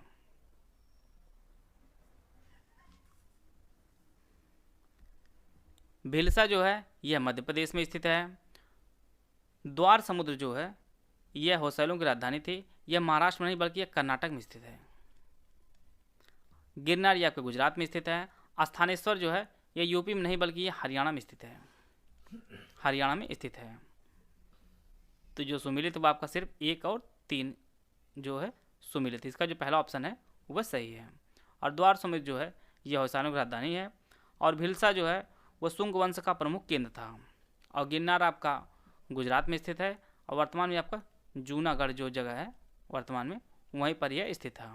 और स्थानेश्वर जो जगह थी ये हरियाणा स्थित है और यहीं पर पांडवों ने जो है भगवान शिव से प्रार्थना की थी और यह हरियाणा में स्थित है। तो इस प्रकार जो है इसका जो ऑप्शन ए है वह सही है। निम्नलिखित में कौन सी फसल न्यूनतम जलदक्ष लीस्ट वाटर इफिशियंट फसल है? गन्ना, सूरजमुखी, बाजरा या अरहर? इसका जो सही आंसर है वो ऑप्शन ए, गन्ना जो है न्यूनतम जलदक्ष फसल है। इसका जो ऑप्शन ए है वह सही है। प्रति इकाई जल प्रयोग द्वारा उत्पन्न फसल की उपज को जल उपयोग दक्षता कहा जाता है और इसके तहत जो है जल का उचित प्रयोग करके अधिकाधिक उपज प्राप्त करना होता है और यह आपका गन्ना है, न्यूनतम जलदक्ष फसल। आते हैं अगला प्रश्न लोग। मध्यकालीन भारत के संदर्भ में निम्नलिखित में से कौन सा आकार की दृष्टि से आरोही क्रम में सही अनुक्रम है? परगना, सरकार सूबा, सरकार परगना सूबा, सूबा सरकार परगना या परगना सूबा सरकार? इसका जो सही आंसर है वो ऑप्शन है, परगना सरकार सूबा जो है यह आकार की दृष्टि से आरोही क्रम में है। मुगल साम्राज्य जो है वह सूबों में विभाजित था। सूबा जो आगे चलकर सरकार में विभाजित होता है और सरकार आगे चल के जो है परगना में विभाजित होता है और एक परगना में जो है वो कई गांव होते थे। तो इस प्रकार जो है इसका जो ऑप्शन ए है वह सही है। भारतीय राष्ट्रीय कांग्रेस के अध्यक्ष बनने वाले सबसे कम उम्र आयु के व्यक्ति कौन थे? जवाहरलाल नेहरू, अबुल कलाम आज़ाद, आनंद मोहन बोस या भूपेंद्र नाथ बोस? तो इसका जो सही आंसर है वो ऑप्शन बी, भारतीय राष्ट्रीय कांग्रेस के जो सबसे कम उम्र के व्यक्ति बने थे वह आपके अबुल कलाम आज़ाद बने थे। और यह अधिवेशन हुआ था 1923 में, दिल्ली में अधिवेशन आयोजित किया था और यह आईएनसी का विशेष अधिवेशन था। तब इनकी जो उम्र थी वो 35 वर्ष अबुल कलाम आज़ाद की उम्र थी जब ये आईएनसी के चेयरमैन बने थे। और यह बाद में 1940 से लेकर 46 तक आईएनसी के अध्यक्ष रहे हैं और सबसे अधिक कार्यकाल जो है इन्हीं का रहा है आईएनसी के चेयरमैन के रूप में। बाद में इन्होंने अल हिलाल जो पत्रिका निकाली थी, अल हिलाल जो है पत्र इन्होंने निकाला था और यह भारत के पहले शिक्षा मंत्री भी थे अबुल कलाम आज़ाद जी। और वर्ष 1992 में इन्हें भारत रत्न से भी सम्मानित किया जा चुका है। इसका जो ऑप्शन बी है वह सही है। बृहदेश्वर मंदिर के संदर्भ में यहाँ पे 4 स्टेटमेंट दिया गया है। यह भगवान शिव को समर्पित है, यह पेरियार नदी के तट पर स्थित है, इसे राजराज प्रथम ने बनवाया है और यह नागर शैली का एक उदाहरण है। इसमें आपको बताना है सही विकल्प को आपको चयन करना है। केवल 1, 2 और 3, केवल 2 और 4, केवल 1 और 3 या 1, 2, 3, 4। बृहदेश्वर जो मंदिर है यह भगवान शिव को समर्पित है। इसका जो पहला स्टेटमेंट वो सही है। यह पेरियार नदी के तट पर नहीं स्थित है बल्कि यह कावेरी नदी के तट पर स्थित है, कावेरी नदी के तट पर स्थित है और इसे 11वीं सदी के आरंभ में बनाया गया था और इसे राजराज प्रथम ने बनवाया था और यह ग्रेनाइट का बना हुआ है और यह नागर शैली का उदाहरण नहीं है बल्कि यह द्रविड़ शैली का उदाहरण है। द्रविड़ शैली में इसे बनाया गया है। तो इस प्रकार जो है केवल 1 और 3 जो है वह सही है, जो ऑप्शन सी में दिया गया है। आते हैं अगला प्रश्न लोग। वैश्विक तापन क्षमता के बढ़ते क्रम को आपको सजाना है। यहाँ पर कार्बन डाइऑक्साइड, मीथेन, N2O और HCFCS यहाँ पे दिया गया है। ऑप्शन आप लोग पढ़ लीजिए। वैश्विक तापन क्षमता की बढ़ता जो क्रम आपका होगा वह कार्बन डाइऑक्साइड, मीथेन, N2O और HCFCS होगा। तो जो ऑप्शन ए में दिया गया है इसका जो ऑप्शन ए है वह सही है। आते हैं अगला प्रश्न लोग। अंतरिम सरकार के संदर्भ में कौन से युग्म सही सुमिलित नहीं है? जॉन मथाई उद्योग एवं आपूर्ति, सी राजगोपालाचारी शिक्षा, CH भाभा कार्य खनन एवं शक्ति, राजेंद्र प्रसाद विधि। अंतरिम सरकार जो गठन किया गया था वह वर्ष 1946 में इसका गठन किया गया था और इसमें कुल 14 जो है सदस्य थे। इनमें जॉन मथाई जी को उद्योग एवं आपूर्ति मंत्रालय दिया गया था। सी राजगोपालाचारी वह शिक्षा मंत्री थे। CH भाभा कार्य खनन और शक्ति के मंत्री थे। राजेंद्र प्रसाद जो है वह विधि के मंत्री नहीं थे बल्कि खाद्य व कृषि विभाग के मंत्री थे। खाद्य व कृषि विभाग राजेंद्र प्रसाद जी को दिया गया था। विधि जो विभाग था वह जोगेंद्र नाथ को दिया गया था। जोगेंद्र नाथ जी को दिया गया था विधि। तो इस प्रकार जो इसका जो ऑप्शन डी है वह सही है। आते हैं अगला प्रश्न लोग। यहाँ पर 3 राज्य दिया गया है। इसमें आपको बताना है जनसंख्या के आरोही क्रम। अरुणाचल प्रदेश, मिजोरम और सिक्किम। ऑप्शन आप लोग पढ़ लीजिए। आरोही क्रम का मतलब होता है कम से ज़्यादा, 1, 2, 3, यह आपका आरोही क्रम है। इसी क्रम में सजाना है आपको। पहले सबसे कम आएगा, फिर उससे ज़्यादा, फिर सबसे ज़्यादा। तो सबसे कम जनसंख्या भारत में आपका सिक्किम में है, दूसरा स्थान आपका मिजोरम में आएगा और तीसरा स्थान आपका अरुणाचल प्रदेश आएगा। तो इस प्रकार जो है 3, इसका जो ऑप्शन होगा वो 3, 2, 1 होगा। इसका जो ऑप्शन बी है वह सही है। आते हैं अगला प्रश्न लोग। प्राचीन भारत के विद्वानों साहित्यकारों संदर्भ में यहाँ पर सही युग्म की पहचान करनी है। पाणिनि, पुष्यमित्र शुंग, अमर सिंह हर्षवर्धन, कालिदास चंद्रगुप्त द्वितीय। केवल 1 और 2, केवल 2 और 3, केवल 3 या 1, 2 और 3। पाणिनि की जो समय है वह इतिहास में जो है एग्जैक्ट डेट नहीं पता है, लेकिन यह 600-700 ईसा पूर्व इसका माना जाता है पाणिनि जी का। और इन्होंने जो है संस्कृत में अष्टाध्यायी की रचना की है, अष्टाध्यायी की रचना की है। और पुष्यमित्र शुंग का जो कार्यकाल रहा है वो लगभग 150 ईसा पूर्व रहा है। तो यह जो है सही सुमेलित नहीं है। अमर सिंह जो है यह हर्षवर्धन के राज दरबारी नहीं थे, बल्कि ये चंद्रगुप्त विक्रमादित्य के राज दरबारी थे। यह चंद्रगुप्त विक्रमादित्य के दरबारी थे और यह नवरत्नों में से एक थे। और इन्होंने अमरकोश की रचना की है, अमरकोश की रचना की है। बाकी यह सुमेलित है। कालिदास जो है यह चंद्रगुप्त द्वितीय के दरबारी कवि थे। तो केवल जो है 3 जो है वह सही सुमेलित है। और कालिदास जी ने जो रचनाएं की है उनमें आपका शाकुंतलम, अभिज्ञान शाकुंतलम, मेघदूत, इन सभी जो रचनाएं हैं वह कालिदास जी ने की है। तो इस प्रकार जो है ऑप्शन सी इसका सही आंसर है। आते हैं अगला प्रश्न लोग। जल में तैरने वाले अति सूक्ष्म पौधे को क्या कहा जाता है? नेक्टन, पादप प्लवक, नितल जीव समूह या जुप्लाकटन? तो इसका जो सही आंसर है ऑप्शन बी, पादप प्लवक कहा जाता है जल में तैरने वाले अति सूक्ष्म पौधों को। इसका जो ऑप्शन बी है वह सही है। आते हैं अगला प्रश्न लोग। हाल ही में किस राज्य का आदिवासी बहुल मंडला जिला भारत का पहला कार्यात्मक रूप से साक्षर जिला बन गया है? यह जिला किस राज्य का है? उत्तर प्रदेश, बिहार, मध्य प्रदेश या झारखंड? तो मंडला जिला आपका मध्य प्रदेश का है। इसका जो ऑप्शन सी है वह सही है। यहाँ के जितनी भी जनता है वो सभी लोग अपना नाम लिखना, पढ़ना और जो है पैसे गिनना जानते हैं। और यह आपका कार्यात्मक रूप से पहला साक्षर जिला बना है और यह आपके मध्य प्रदेश का है। इसका जो ऑप्शन सी है वह सही है। द्वितीय पंचवर्षीय योजना में कुल कितने स्टील प्लांट स्थापित किए गए थे? 3, 4, 5 या 6? तो टोटल जो है 3 स्टील प्लांट स्थापित किए गए थे द्वितीय पंचवर्षीय योजना में। और द्वितीय पंचवर्षीय योजना का जो कार्यकाल था वह 1956 से 61 इसका कार्यकाल था। और यह आपके राउरकेला जो आपके ओडिशा में स्थित है और यह जर्मनी के सहयोग से बना था। दूसरा आपका भिलाई था, यह आपके छत्तीसगढ़ में स्थित है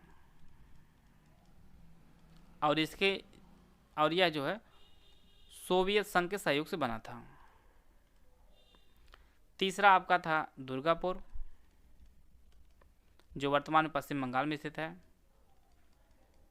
और यह ब्रिटेन के सहयोग से बना है। तो टोटल जो है 3 स्टील प्लांट स्थापित किए गए थे द्वितीय पंचवर्षीय योजना में। संसदीय फोरम के संदर्भ में यहाँ पर 3 स्टेटमेंट दिया गया है। पहले संसदीय फोरम का गठन 1952 में किया गया था।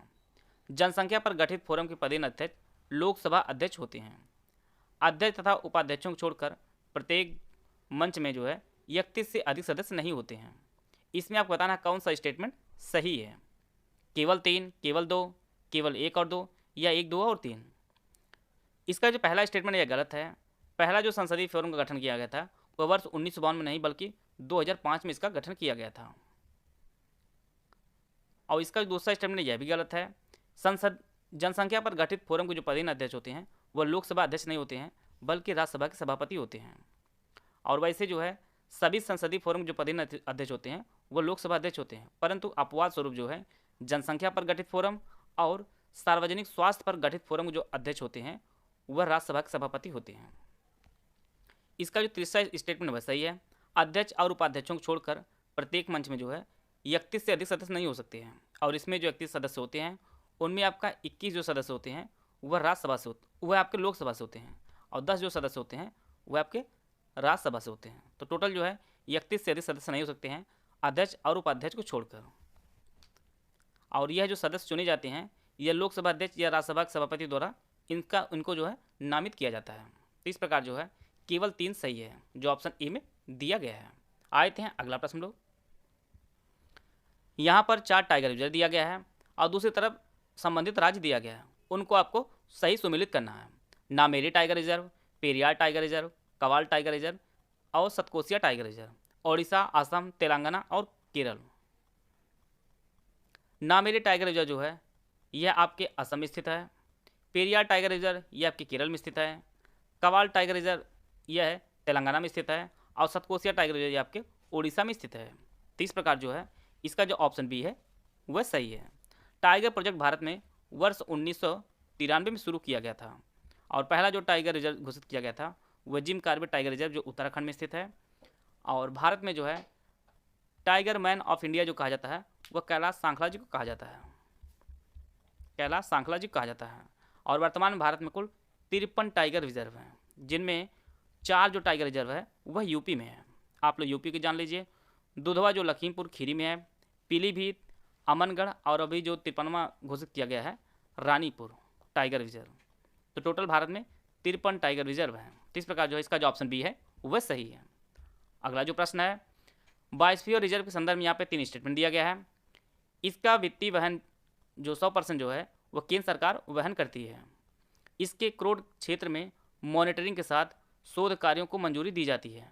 इसके बफर क्षेत्र में पर्यटन को अनुमति दी जाती है। इसमें आपको बताना कौन सा स्टेटमेंट सही है। केवल 1 और 2, केवल 3, केवल 1 और 3 या उपयुक्त सभी। इसका जो पहला स्टेटमेंट वह गलत है कि इसका जो वित्तीय वहन होता है वह पूरा जो है 100% जो है केंद्र सरकार नहीं वहन करती है, बल्कि अन्य राज्यों अलग अलग राज्यों के लिए अलग अलग होती है। इसमें केंद्र व राज्य दोनों जो है साथ में इसका वहन करते हैं। जो पर्वतीय क्षेत्रों की जो राज्य हैं उनमें केंद्र सरकार और राज्य सरकार जो अनुपात होता है वह 90:10 का होता है और अन्य राज्यों का 60:40 का होता है वित्तीय वहन। तो इस प्रकार पहला जो स्टेटमेंट वह गलत है। बायोस्फीयर रिजर्व को 3 भागों में विभाजित किया जाता है।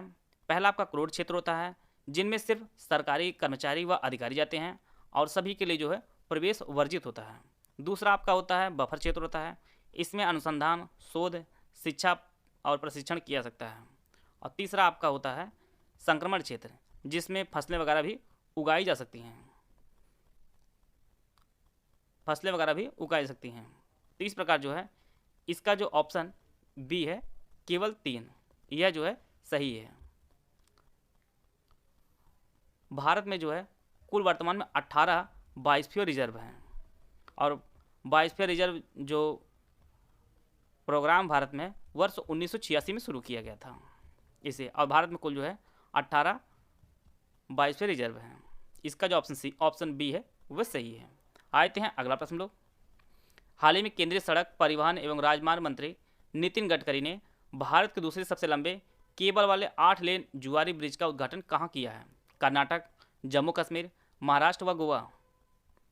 इसका जो सही आंसर है वो ऑप्शन डी, इन्होंने जो है गोवा में उद्घाटन किया है भारत के दूसरे सबसे लंबे केबल वाले 8 लेन जुआरी ब्रिज का। यह दूसरा ब्रिज है। पहला जो ब्रिज बनाया गया था वर्ष 2017 में गुजरात में बनाया गया है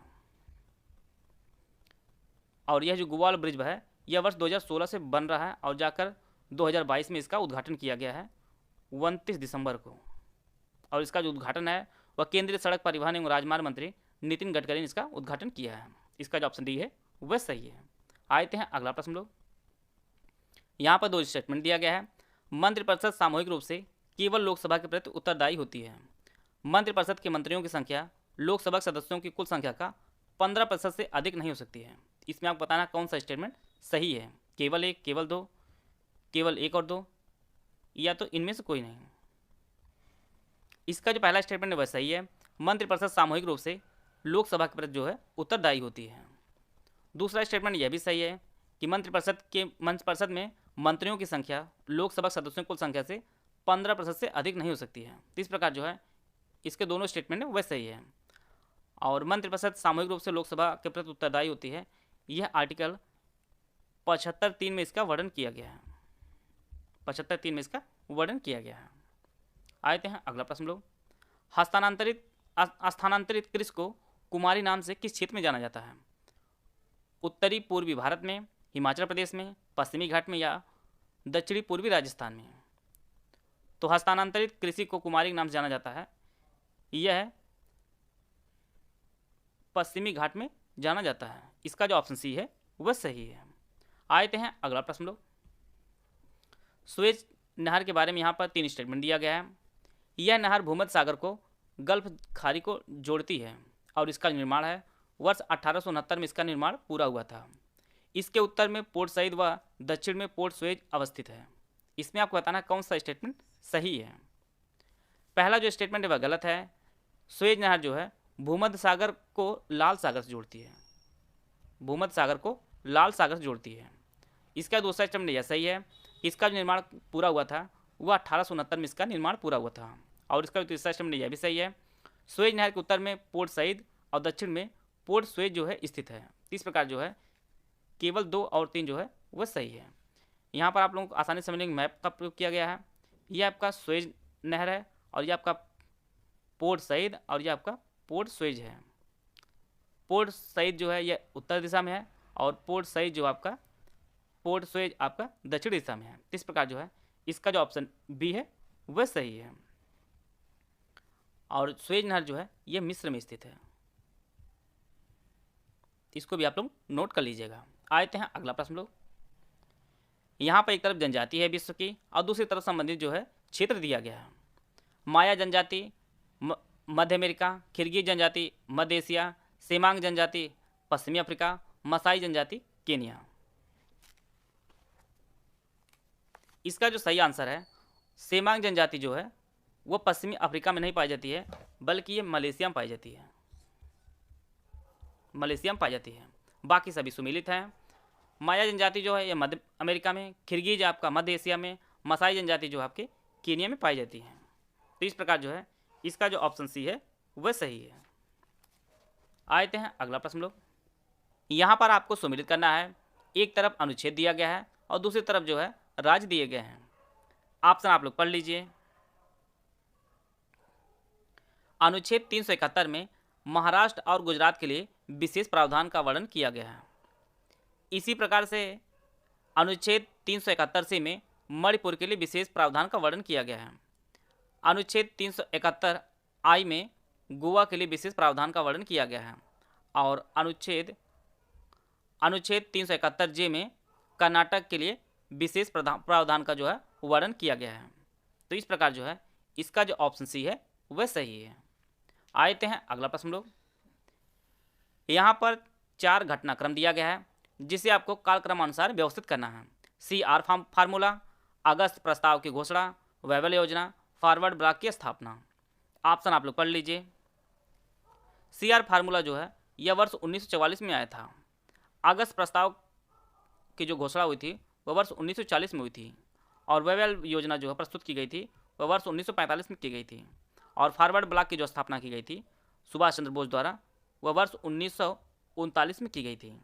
तो इसमें सबसे पहले आपका फॉरवर्ड ब्लॉक आएगा, दूसरी आपका अगस्त प्रस्ताव आएगा, तीसरे स्थान पर CR फार्मूला आएगा और चौथे स्थान पर आपका वेबल योजना आएगी। इस प्रकार जो है इसका जो ऑप्शन सी है वह सही है। आते हैं अगला प्रश्न लोग। राष्ट्रीय मानवाधिकार आयोग के संदर्भ में यहाँ पर 2 स्टेटमेंट दिया गया है।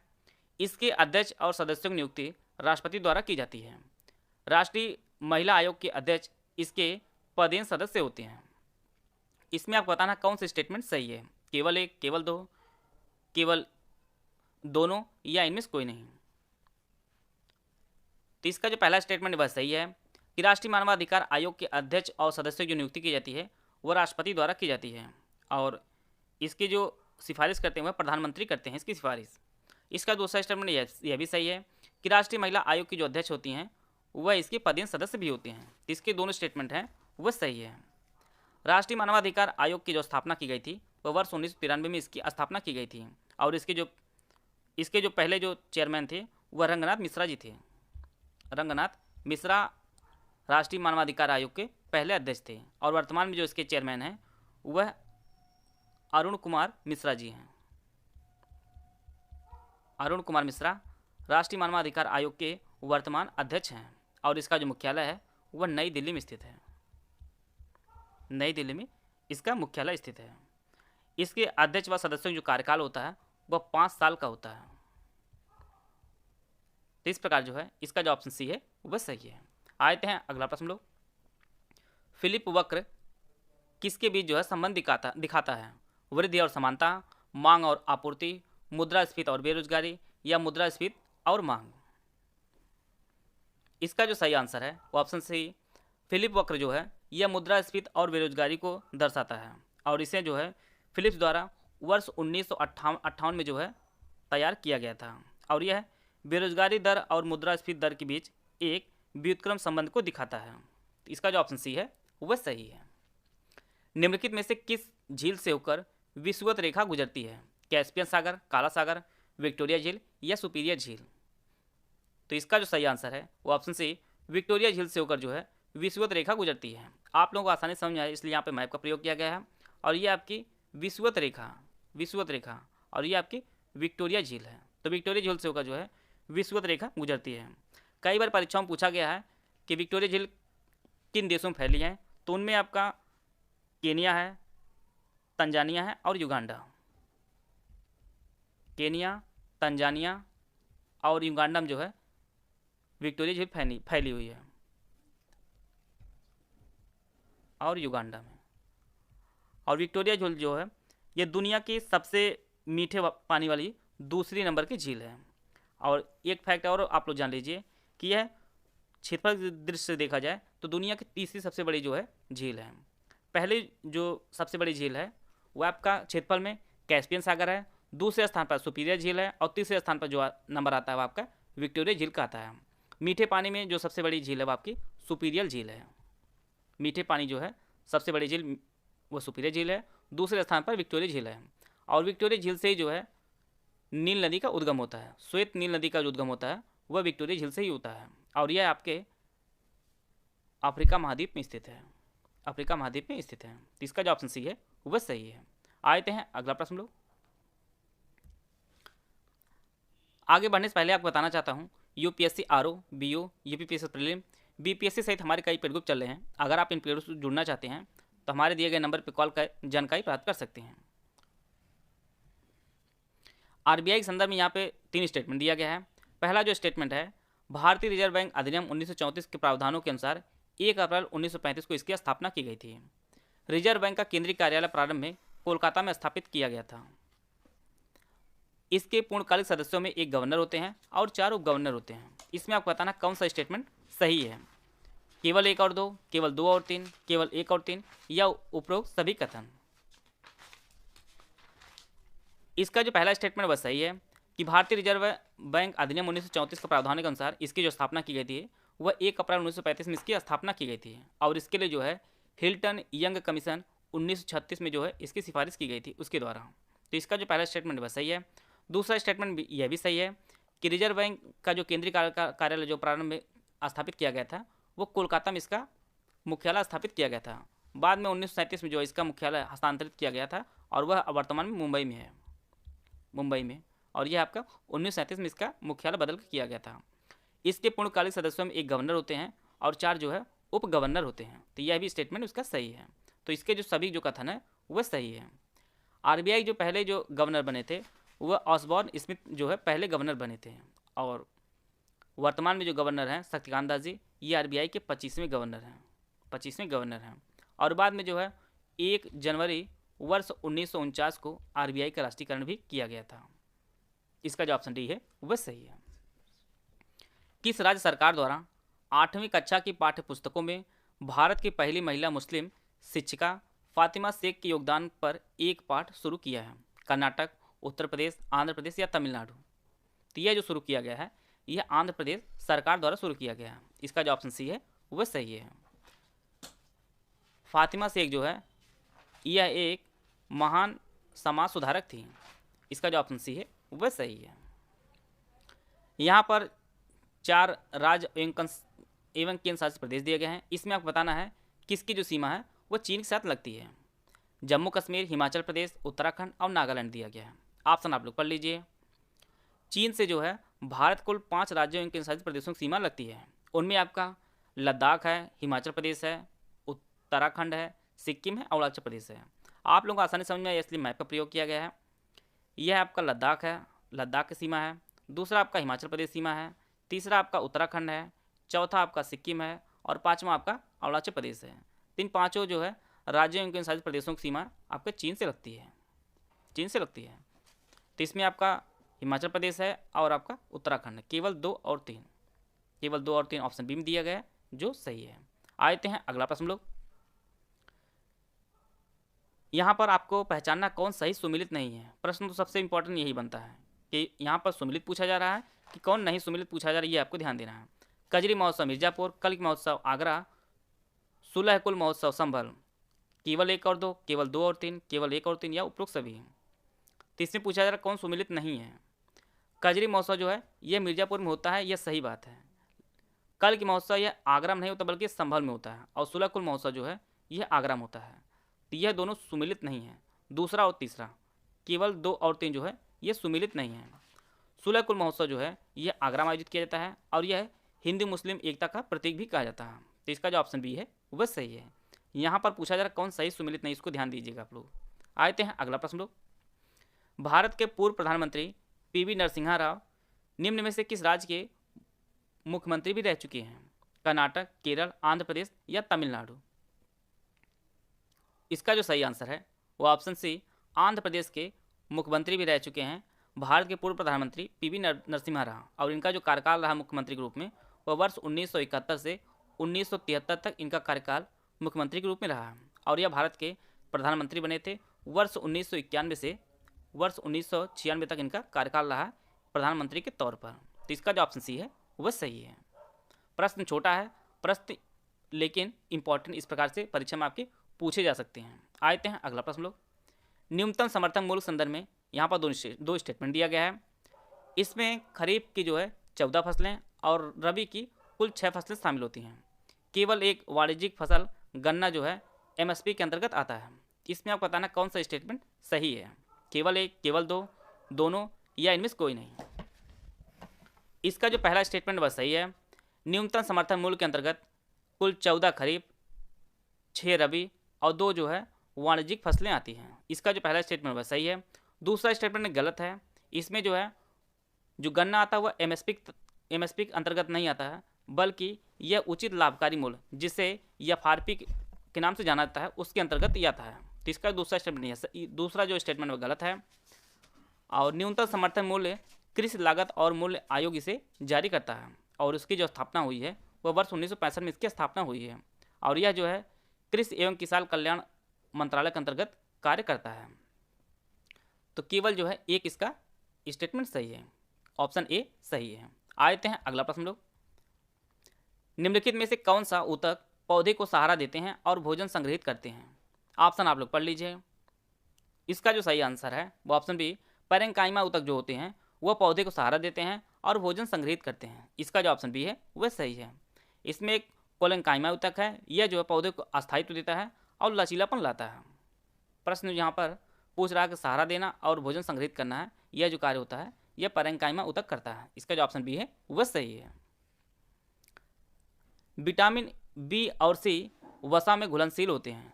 विटामिन ए, डी, ई के पानी में घुलनशील होते हैं। इसमें आपको बताना है कौन सा कथन जो है सही है। केवल 1, केवल 2, दोनों या इनमें से कोई नहीं।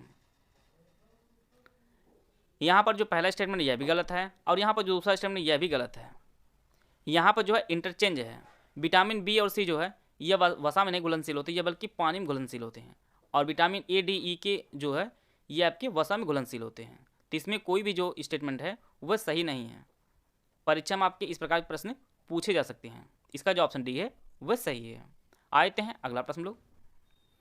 उत्तर प्रदेश में स्थानीय निकाय चुनावों में अन्य पिछड़ा वर्ग का आरक्षण तय करने के लिए उत्तर प्रदेश सरकार द्वारा किसकी अध्यक्षता में पिछड़ा वर्ग आयोग का गठन किया गया है। न्यायमूर्ति राम अवतार सिंह, न्यायमूर्ति संजय सिंह, न्यायमूर्ति राजेश बिंदल या न्यायमूर्ति रविशंकर झा। इसका जो सही आंसर है वो ऑप्शन ए, न्यायमूर्ति राम अवतार सिंह की अध्यक्षता में जो है उत्तर प्रदेश सरकार ने स्थानीय निकाय चुनावों में अन्य पिछड़ा वर्ग का आरक्षण तय करने के लिए पिछड़ा वर्ग आयोग का गठन किया है। और इसका जो कार्यकाल होगा वह 6 माह का होगा और इसमें कुल 5 सदस्य हैं और इसमें जो चेयरमैन है वह न्यायमूर्ति राम अवतार सिंह जी हैं। इसका जो ऑप्शन ए है वह सही है।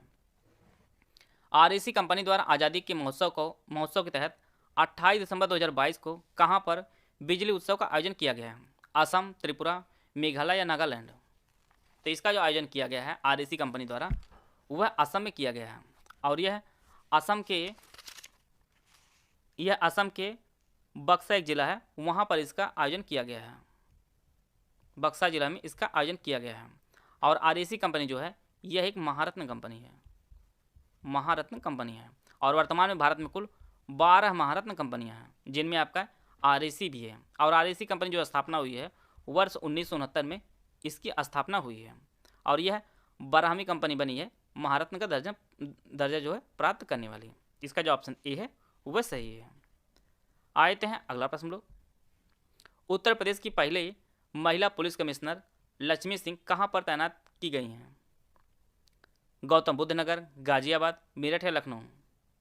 तो इसका जो सही आंसर है वो ऑप्शन ए गौतम बुद्ध नगर में उत्तर प्रदेश की पहली महिला पुलिस कमिश्नर लक्ष्मी सिंह को तैनात किया गया है। इसका जो ऑप्शन ए है वह सही है। आते हैं अगला प्रश्न लोग। आर्द्रभूमि में क्या क्या शामिल होता है? यहाँ पे 4 ऑप्शन दिया गया है, 4 स्वैम्प, डेल्टा, एस्चुरी और मैंग्रोव। इसके लिए 4 ऑप्शन दिया गया, आप लोग ऑप्शन पढ़ लीजिए। आर्द्रभूमि में स्वैम्प भी होता है, डेल्टा भी होता है, एस्चुरी और मैंग्रोव सभी जो है इसमें शामिल होते हैं। तो इस प्रकार जो है इसका जो ऑप्शन डी है वह सही है।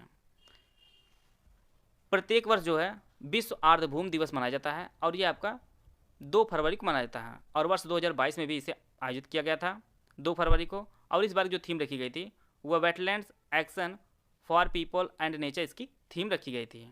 और भारत में बात करते हैं आर्द्रभूमि की, तो भारत में कुल 75 वेटलैंड है और सबसे अधिक वेटलैंड है वो आपका तमिलनाडु में है। तमिलनाडु में सबसे अधिक वेटलैंड है। और टोटल कितने हैं? टोटल आपका 14 वेटलैंड है, सबसे ज़्यादा जो है यूपी में, इंडिया में। आप लोग कमेंट बॉक्स में बताइएगा कि यूपी में वर्तमान में कितने वेटलैंड हैं। इसका उत्तर आप लोग कमेंट बॉक्स में बताइएगा। निम्नलिखित में कौन भारत के संविधान में राजनीति के निर्देशक सिद्धांतों में शामिल है? नागरिकों के लिए समान नागरिक संहिता, अंतर्राष्ट्रीय शांति और सुरक्षा को बढ़ावा देना, राष्ट्रीय महत्व के संस्मारकों का संरक्षण। इसके लिए 4 ऑप्शन दिया गया है, ऑप्शन आप लोग पढ़ लीजिए। भारत के संविधान में राजनीति के निर्देशक सिद्धांतों का जो वर्णन किया गया है वह भाग 4 में किया गया है। और उसमें जो है नागरिकों के लिए समान नागरिक संहिता का जो वर्णन किया गया है वह आर्टिकल 44 में किया गया है। और अंतर्राष्ट्रीय शांति और सुरक्षा को बढ़ावा देना यह जो उल्लेख किया गया है वह आर्टिकल 51 में किया गया है। और राष्ट्रीय महत्व के संस्मारकों का संरक्षण करना जो है यह आर्टिकल 49 में इसका वर्णन किया गया है। और संविधान में राजनीति निर्देशक सिद्धांत का जो वर्णन किया गया है वह भाग 4 में किया गया है। और यह आपका आर्टिकल 12 से आर्टिकल जो है 36 से 51 तक जो है इसका वर्णन किया गया है। आर्टिकल 36 से 51 तक राजनीति निर्देशक सिद्धांतों का वर्णन किया गया है। और इसे जो है आयरलैंड से लिया गया है। हमारे संविधान में आयरलैंड से राज्य के नीति से सिद्धांतों को जोड़ा गया है। और यह जो है न्यायालय में न्यायोचित नहीं होता है, राज्य के नीति से सिद्धांत। इस प्रकार जो है सभी जो है इसका सही आंसर हो जाए। ऑप्शन डी इसका सही आंसर है। आते हैं अगला प्रश्न लोग। यहाँ पर संविधान समिति दी गई है और उनके अध्यक्षों के साथ यहाँ पर सुमिलित किया गया है। आपको बताना कौन सा जोड़ा जो है सही सुमिलित नहीं है। प्रारूप समिति डॉक्टर भीमराव अम्बेडकर, संघ शक्ति समिति जवाहरलाल नेहरू, प्रांतीय संविधान समिति सरदार पटेल, संचालन समिति का JB कृपलानी। तो इसका जो सही आंसर है वो ऑप्शन डी संचालन समिति के जो अध्यक्ष थे वह JB कृपलानी नहीं थे बल्कि डॉक्टर राजेंद्र प्रसाद जी थे। राजेंद्र प्रसाद जी थे संचालन समिति के अध्यक्ष। जैसा कि हम लोग जानते हैं कि संविधान सभा की जो पहली बैठक हुई थी वह 9 दिसंबर 1946 को पहली बैठक हुई थी और अंतिम जो बैठक हुई थी वह आपकी 24 जनवरी 1950 को अंतिम बैठक हुई थी। और कई बार परीक्षाओं में पूछा गया है टोटल कितनी संविधान सभा की बैठक हुई थी, तो आपकी 22 संविधान सभा की टोटल बैठक हुई थी, जिनमें पहली आपकी 9 दिसंबर 1946 को हुई थी। आते हैं अगला प्रश्न लोग। समुद्र शक्ति अभ्यास के संबंध में यहाँ पे 2 स्टेटमेंट दिया गया है। यह एक वायुसेना अभ्यास है और यह भारत और इंडोनेशिया के बीच आयोजित किया जाता है। केवल 1, केवल 2, दोनों या इनमें से कोई नहीं। इसका जो पहला स्टेटमेंट है यह गलत है। समुद्र शक्ति जो अभ्यास है यह वायुसेना अभ्यास नहीं, यह नौसेना अभ्यास है। नौसेना अभ्यास है। और इसका दूसरा स्टेटमेंट ऐसा ही है, समुद्र शक्ति अभ्यास यह भारत और इंडोनेशिया के बीच नौसैनिक अभ्यास है। तो केवल जो है दूसरा ऑप्शन इसका सही होगा। और इसका जो पहला संस्करण आयोजित किया गया था वो वर्ष 2018 में इसका पहला संस्करण आयोजित किया गया था। इसका जो ऑप्शन बी है वह सही है। 100वां संवैधानिक संशोधन एक्ट किनके बीच लैंड बाउंड्री एग्रीमेंट से संबंधित है? भारत और नेपाल, भारत और म्यांमार, भारत और भूटान या भारत और बांग्लादेश? यह जो संबंधित है 100वां संविधान संशोधन, यह भारत और बांग्लादेश के बीच लैंड बाउंड्री एग्रीमेंट से संबंधित है। इसका जो ऑप्शन डी है वह सही है। और यह जो संशोधन हुआ था वह 2015 में यह संशोधन हुआ था। और इस संशोधन के तहत बांग्लादेश को भारत से जो है 111 परिक्षेत्र मिला और भारत को जो है बांग्लादेश से इसके परिप्रेक्ष्य में 51 जो परिप्रेक्ष्य मिला था, परिक्षेत्र मिला था। और ये आपके भारत और बांग्लादेश के मध्य एग्रीमेंट है। इसका जो ऑप्शन डी है वह सही है। आते हैं अगला प्रश्न लोग। संसद के 2 सत्रों के बीच अधिकतम अंतराल 6 महीने से अधिक नहीं हो सकता। दूसरा जो स्टेटमेंट है, राज्यसभा में किसी भी कार्य को करने के लिए गणपूर्ण सदस्यों की जो संख्या है वह 55 है। इसमें आपको बताना है कौन सही है, केवल एक, केवल दो, दोनों या इनमें से कोई नहीं। तो इसका जो पहला जो स्टेटमेंट है वह सही है। संसद के 2 सत्रों के बीच अधिकतम अंतराल जो होता है वह 6 माह से अधिक नहीं हो सकता है। अर्थात जो है संसद की वर्ष में कम से कम 2 बैठक आयोजित की जानी चाहिए। इसका जो पहला स्टेटमेंट है सही है।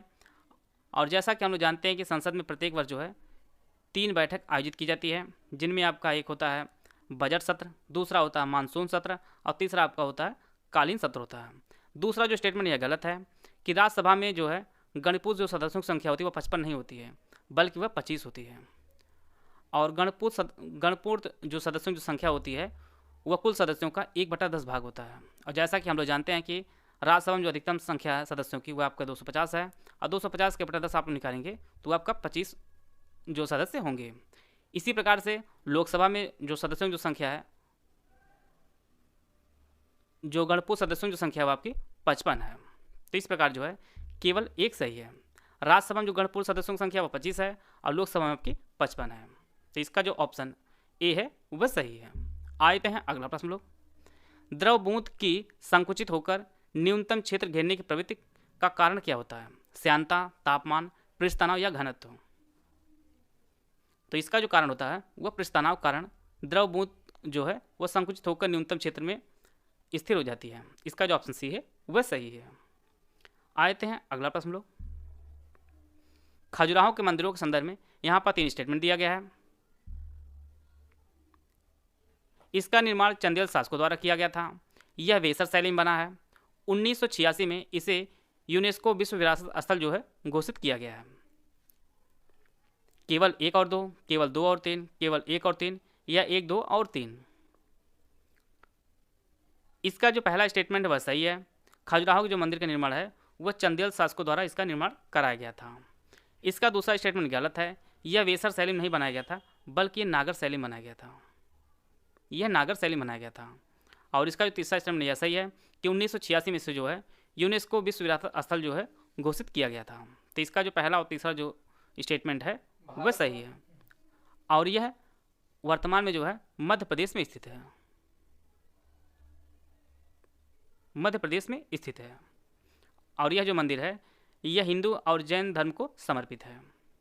इसका जो ऑप्शन सी है वह सही है। कांग्रेस के किस अधिवेशन में स्वदेशी का प्रस्ताव पारित किया गया था? कलकत्ता अधिवेशन 1906, सूरत अधिवेशन 1907, बनारस अधिवेशन 1905 या मद्रास अधिवेशन 1908? तो इसका जो सही आंसर है वो ऑप्शन ए, कलकत्ता अधिवेशन 1906 में जो है स्वदेशी प्रस्ताव को पारित किया गया था। और इसकी जो अध्यक्षता है वह दादा भाई नौरोजी ने की थी। दादा भाई नौरोजी ने इसकी अध्यक्षता की थी। अगर प्रश्न यही पूछता कि प्रस्ताव किस अधिवेशन में लाया गया था, तो जो प्रस्ताव लाया गया था वह बनारस अधिवेशन 1905 में यह प्रस्ताव लाया गया था। परंतु यहाँ पे जो है पारित पूछा, इसलिए इसका जो आंसर होगा वह कलकत्ता अधिवेशन 1906 होगा। और बनारस अधिवेशन जो 1905 में आयोजित किया गया था, इसकी अध्यक्षता है वह गोपाल कृष्ण गोखले ने इसकी अध्यक्षता की थी। और कलकत्ता अधिवेशन 1906 में स्वराज, बहिष्कार आंदोलन, स्वदेशी और राष्ट्रीय शिक्षा के प्रस्ताव जो है वह पारित किया गया था। तो इसका जो ऑप्शन ए है वह सही है। आते हैं अगला प्रश्न लोग।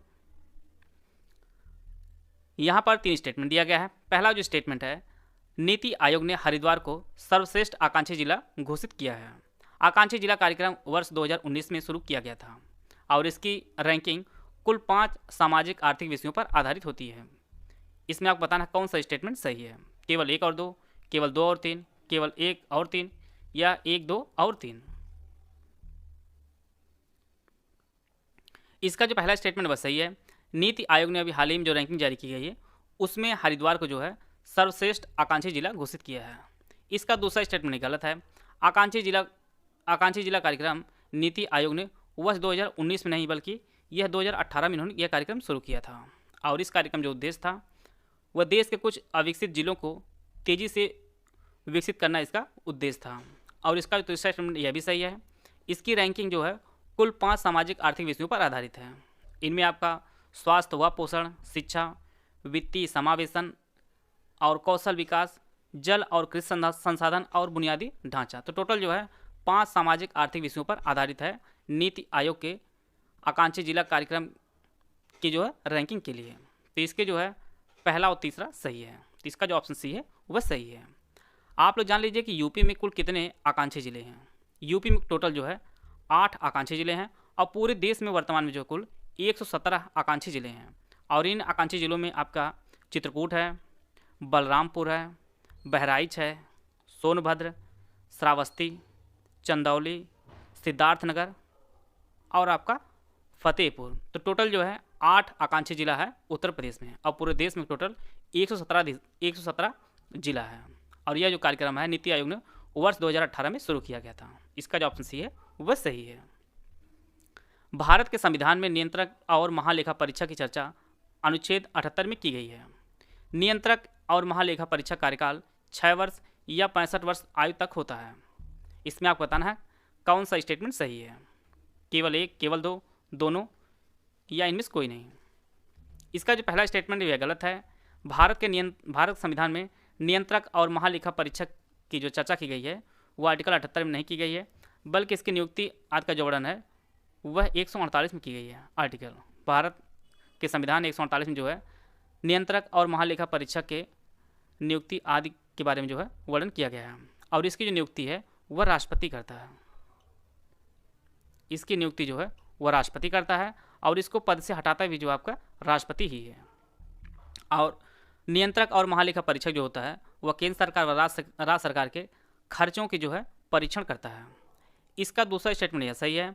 नियंत्रक और महालेखा परीक्षक का जो कार्यकाल होता है वह या तो 6 वर्ष होता है या 65 वर्ष तक की आयु तक होता है। तो इसका जो केवल 2, इसका जो ऑप्शन बी है वह सही है। आते हैं अगला प्रश्न लोग। 4 देशों के समूह G4 के संदर्भ में यहाँ पे 2 स्टेटमेंट दिया गया है। यह एक समूह है जो UNSC के अस्थायी सदस्य बनने के इच्छुक हैं। दूसरा जो स्टेटमेंट है इसमें ऑस्ट्रेलिया, जर्मनी, ब्राज़ील और जापान शामिल है।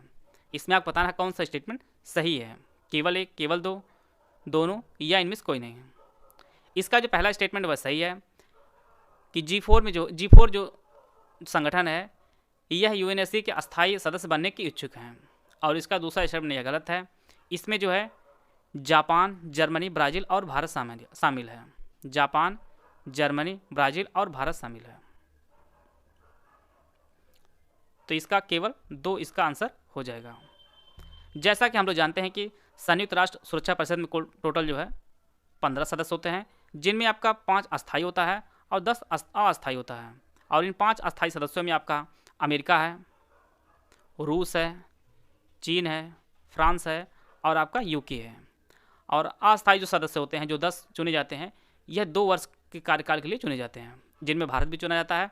और भारत टोटल जो है 8 बार अस्थायी सदस्य चुना गया है। यह भी फैक्ट आप लोग नोट कर लीजिएगा। तो केवल इसका बी ऑप्शन सही होगा। आते हैं अगला प्रश्न लोग। कुषाण शासक कनिष्क के सिक्कों पर किसका अंकन मिलता है, महावीर स्वामी का, शिव का, नंदी का या बुद्ध का। तो यह जो अंकन मिलता है यह गौतम बुद्ध जी का मिलता है कुषाण शासक कनिष्क के सिक्कों पर।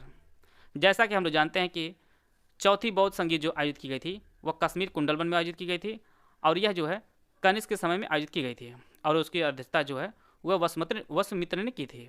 और इसी में जो है बौद्ध जो धर्म है यह 2 भागों में विभाजित होता है। एक आपका हीनयान और दूसरा आपका महायान में विभाजित होता है। और बौद्ध संगीत आपका कश्मीर कुंडलवन में आयोजित की गई थी। तो इसका जो ऑप्शन डी है वह सही है। यहाँ पर 6 देश दिया गया है, इसमें आपको बताना है कौन जो है खाड़ी सहयोग परिषद के सदस्य देश हैं। Oman, Kuwait, Iraq, Bahrain, Qatar, UAE. इसके लिए 4 ऑप्शन दिया गया, आप लोग ऑप्शन पढ़ लीजिए। खाड़ी सहयोग परिषद की जो स्थापना की गई थी वो वर्ष 1981 में की गई थी और इसके जो है कुल जो सदस्य देश हैं वो आपके 6 हैं। इनमें आपका सऊदी अरब है, संयुक्त अरब अमीरात है, कतर है, कुवैत है, ओमान और बहरीन है। यहाँ पर आप लोगों को आसानी समझ लें, यहाँ पर मैप का प्रयोग किया गया है। ये आपका कुवैत है, सऊदी अरब है, बहरीन है, ओमान है, यूएई आपका है, ये आपका ओमान है और ये आपका कतर है। तो टोटल जो है 6 सदस्य देश हैं खाड़ी सहयोग परिषद के और इसकी जो स्थापना है वर्ष 1981 में इसकी स्थापना की गई थी। तो इसमें आपका इराक नहीं है, जिनमें 3 नहीं है वो आपका सही आंसर हो जाएगा और ये आपका बी में नहीं है। इसका जो ऑप्शन बी है वह सही है। आते हैं अगला प्रश्न लोग। यहाँ पर 4 धाराएं दी गई है, इसमें आपको बताना है कौन सी धारा जो है गर्म धारा है। हम्बोल्ट, लेब्राडोर, केनारी या गल्फ। इसका जो सही आंसर है वो ऑप्शन डी गल्फ स्ट्रीम जो है यह एक गर्म धारा है और यह जो है मैक्सिको खाड़ी में उत्पन्न होती है और उत्तर पूर्व दिशा में यूरोप के तटों तक जो है यह प्रवाहित होती है। इसका जो ऑप्शन डी है वह सही है। बाकी आपका हम्बोल्ट, लेब्राडोर और केनारी जो है ये सभी ठंडी धाराएं हैं। इसका जो ऑप्शन डी है वह सही है। यहाँ पर सिंधु सभ्यता के 4 स्थल दिया गया है और उससे संबंधित राज्य दिया गया है। इसमें आपको बताना है कौन सही जो है सुमेलित नहीं है। धौलावीरा गुजरात, रोपड़ पंजाब, कालीबंगन कर्नाटक, राखीगढ़ी हरियाणा। तो इसका जो सही आंसर है वो ऑप्शन सी कालीबंगा जो है यह कर्नाटक में नहीं बल्कि यह राजस्थान में है और यह राजस्थान के हनुमानगढ़ जिला में इसका विस्तार है और इसकी जो खोज है वह अमलानंद घोष ने की थी। अमलानंद घोष ने कालीबंगा की खोज की थी। यहाँ पर जो है लकड़ी के हल प्राप्त हुए थे, जुते हुए खेत प्राप्त हुए थे कालीबंगा से। इसका जो ऑप्शन सी है वह सही है। ख्वाजा मोइनुद्दीन चिश्ती के गुरु कौन थे? सैयद गयासुद्दीन, ख्वाजा हारून, निजामुद्दीन औलिया या शेख अली बिन उस्मान।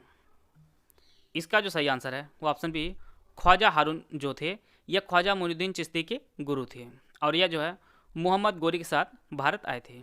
इसका जो ऑप्शन बी है वह सही है। मिशन जागृत किस संस्थान ने शुरू किया है? सेवी, नीति आयोग, रामकृष्ण मिशन या आर्य समाज। तो यह जो मिशन है यह रामकृष्ण मिशन ने शुरू किया है मिशन जागृत को और इसे जो शुरू किया है वह केंद्रीय शिक्षा मंत्री ने जो है स्कूली छात्रों के लिए यह कार्यक्रम शुरू किया है और यह जो कार्यक्रम है यह रामकृष्ण मिशन का है। इसका जो ऑप्शन सी है वह सही है और इसका जो उद्देश्य है वह राष्ट्रीय शिक्षा नीति 2022 के अनुरूप बच्चों के समग्र विकास के लिए यह शुरू किया गया है और इसके तहत जो है 5वीं तक छात्रों को जो है समग्र जो है विकास किया जाएगा। इसके तहत मिशन जागृति के तहत बात कर लेते हैं हम लोग रामकृष्ण मिशन की। तो रामकृष्ण मिशन की जो स्थापना है वह 1897 में स्वामी विवेकानंद जी ने रामकृष्ण मिशन की स्थापना की थी। इसका जो ऑप्शन सी है वह सही है। यहाँ पर 4 एंजाइम दिए गए हैं, इसमें आपको बताना है कौन सा एंजाइम जो है वह वसा के पाचन में सहायक है। ट्रिप्सिन, लाइपेज, टाइलिन या लाइसोजाइम। इसका जो सही आंसर है वो ऑप्शन बी लाइपेज जो है यह वसा के पाचन में सहायक है। इसका जो ऑप्शन बी है वह सही है और लाइपेज को जो है अग्न्याशय जो है स्रावित करता है। अग्न्याशय जो है वह स्रावित करता है। आते हैं अगला प्रश्न लोग। पंचायती राज संबंधित यहाँ पे 4 समितियाँ दी गई हैं, इनको आपको कालक्रमानुसार व्यवस्थित करना है। LM सिंघवी समिति, GV राव समिति, अशोक मेहता समिति, बलवंत राय मेहता समिति। इसके लिए 4 ऑप्शन दिया गया, आप लोग ऑप्शन पढ़ लीजिए। बलवंत राय मेहता समिति जो स्थापना की गई थी वर्ष 1957 इसकी स्थापना की गई थी। अशोक मेहता समिति जो गठित की गई थी वह 1977 में की गई थी। GV राव समिति की जो गठन किया गया था वह 1985 में इसका गठन किया गया था और LM सिंघवी समिति का जो गठन किया गया था वह 1986 में इसका गठन किया गया था। तो इस प्रकार जो है इसका जो सही आंसर हो जाएगा वह ऑप्शन सबसे पहले आपका 4 आएगा जो ऑप्शन बी में दिया गया है। इस प्रकार 94 का जो आंसर हो जाएगा वो ऑप्शन बी होगा। पंचायती राज की जो शुरुआत की गई थी वो भारत में वर्ष 1959 में राजस्थान के नागौर जिले में इसकी जो शुरुआत की गई थी। और उस समय जो है भारत के प्रधानमंत्री जवाहरलाल नेहरू जी थे, उन्होंने 1959 में इसकी शुरुआत की थी राजस्थान के नागौर जिला में। इसका जो ऑप्शन बी है वह सही है। तेज और अधिक समावेशी विकास किस पंचवर्षीय योजना का मुख्य उद्देश्य था? 11वीं, 5वीं, 11वीं, 12वीं, 10वीं या 8वीं? तो यह जो उद्देश्य था तेज और अधिक समावेशी विकास, यह 11वीं पंचवर्षीय योजना का उद्देश्य था। और इसका जो कार्यकाल था वर्ष 2007 से 12 तक इसका जो है टाइम पीरियड रहा है। और इसकी जो रूपरेखा उन्होंने बनाई थी वह सी रंगराजन ने बनाई थी, इसकी रूपरेखा 11वीं पंचवर्षीय योजना के। इसका जो ऑप्शन ए है वह सही है। आते हैं अगला प्रश्न लोग। हाल ही में भारत और बांग्लादेश ने मंत्री स्तरीय संयुक्त नदी आयोग के 38वीं बैठक के दौरान कुशियारा नदी के अंतरिम जल बंटवारे पर समझौते ज्ञापन पर हस्ताक्षर किया है। भारत बांग्लादेश संयुक्त नदी आयोग का गठन 1975 में किया गया था। इसमें आपको बताना कौन सा स्टेटमेंट सही है, केवल एक, केवल दो, दोनों या इनमें से कोई नहीं। इसका जो पहला स्टेटमेंट यह सही है कि भारत और बांग्लादेश ने मंत्री स्तरीय संयुक्त नदी आयोग की 38वीं बैठक के दौरान जो है कुशियारा नदी के अंतरिम जल बंटवारे पर जो है हस्ताक्षर किया है। इसका जो दूसरा स्टेटमेंट यह गलत है, क्योंकि भारत बांग्लादेश संयुक्त नदी आयोग का गठन 1975 में नहीं किया गया था बल्कि 1972 में किया गया था। तो इसका जो है केवल एक इसका सही होगा, ऑप्शन ए इसका सही आंसर होगा। आते हैं अगला प्रश्न लोग। JP movements emergency and India's second freedom नामक जो पुस्तक है ये किसने लिखी है? MG. Ranade, SN. Banerjee, MG. देवा साहयाम या जे.पी. नारायण? तो यह जो पुस्तक लिखी है यह एम.जी. देवा साहयाम ने लिखी है। इसका जो ऑप्शन सी है वह सही है। आते हैं अगला प्रश्न लोग। वित्तीय स्थिरता और विकास परिषद एफडीएससी के संदर्भ में यहाँ पे दो स्टेटमेंट दिया गया है। इसका जो गठन वह वर्ष 2000 में किया गया था और रिजर्व बैंक के गवर्नर इसके अध्यक्ष होते हैं। केवल एक, केवल दो, दोनों या इनमें से कोई नहीं। तो इसका जो पहला स्टेटमेंट यह गलत है। इसका जो गठन किया गया था वित्तीय स्थिरता और विकास परिषद जो गठन किया गया था वह वर्ष 2010 में इसका गठन किया गया था। और इसका दूसरा स्टेटमेंट यह भी गलत है। आरबीआई गवर्नर इसके अध्यक्ष नहीं होते हैं बल्कि वित्त मंत्री जो है इसके अध्यक्ष होते हैं। वित्त मंत्री इसके अध्यक्ष होते हैं। तो इसमें जो है कोई भी स्टेटमेंट जो है वह सही नहीं है। आते हैं अगला प्रश्न लोग। अखिल भारतीय हरिजन सेवक संघ की स्थापना किस वर्ष हुई थी? 1928, 1932, 1942 या 1919? तो इसकी जो स्थापना हुई थी, इसका जो गठन किया गया था वह वर्ष 1932 में किया गया था, अखिल भारतीय हरिजन सेवक संघ की। और इसका जो गठन है वह दिल्ली में इसका गठन किया गया था और इसे महात्मा गांधी ने इसका गठन किया था। महात्मा गांधी ने अखिल भारतीय हरिजन सेवक संघ का गठन किया गया था। और हरिजन के नाम से जो है महात्मा गांधी जी समाचार पत्र का भी प्रकाशन कर देते हैं। इसका जो ऑप्शन बी है वह सही है। पूर्वोत्तर क्षेत्र यानी ईआर में विकास अंतराल को दूर करने के लिए केंद्रीय बजट 2022-23 में पीएम डिवाइन की घोषणा की गई थी। और यह जो योजना है यह 100% केंद्रीय वित्त पोषित योजना है।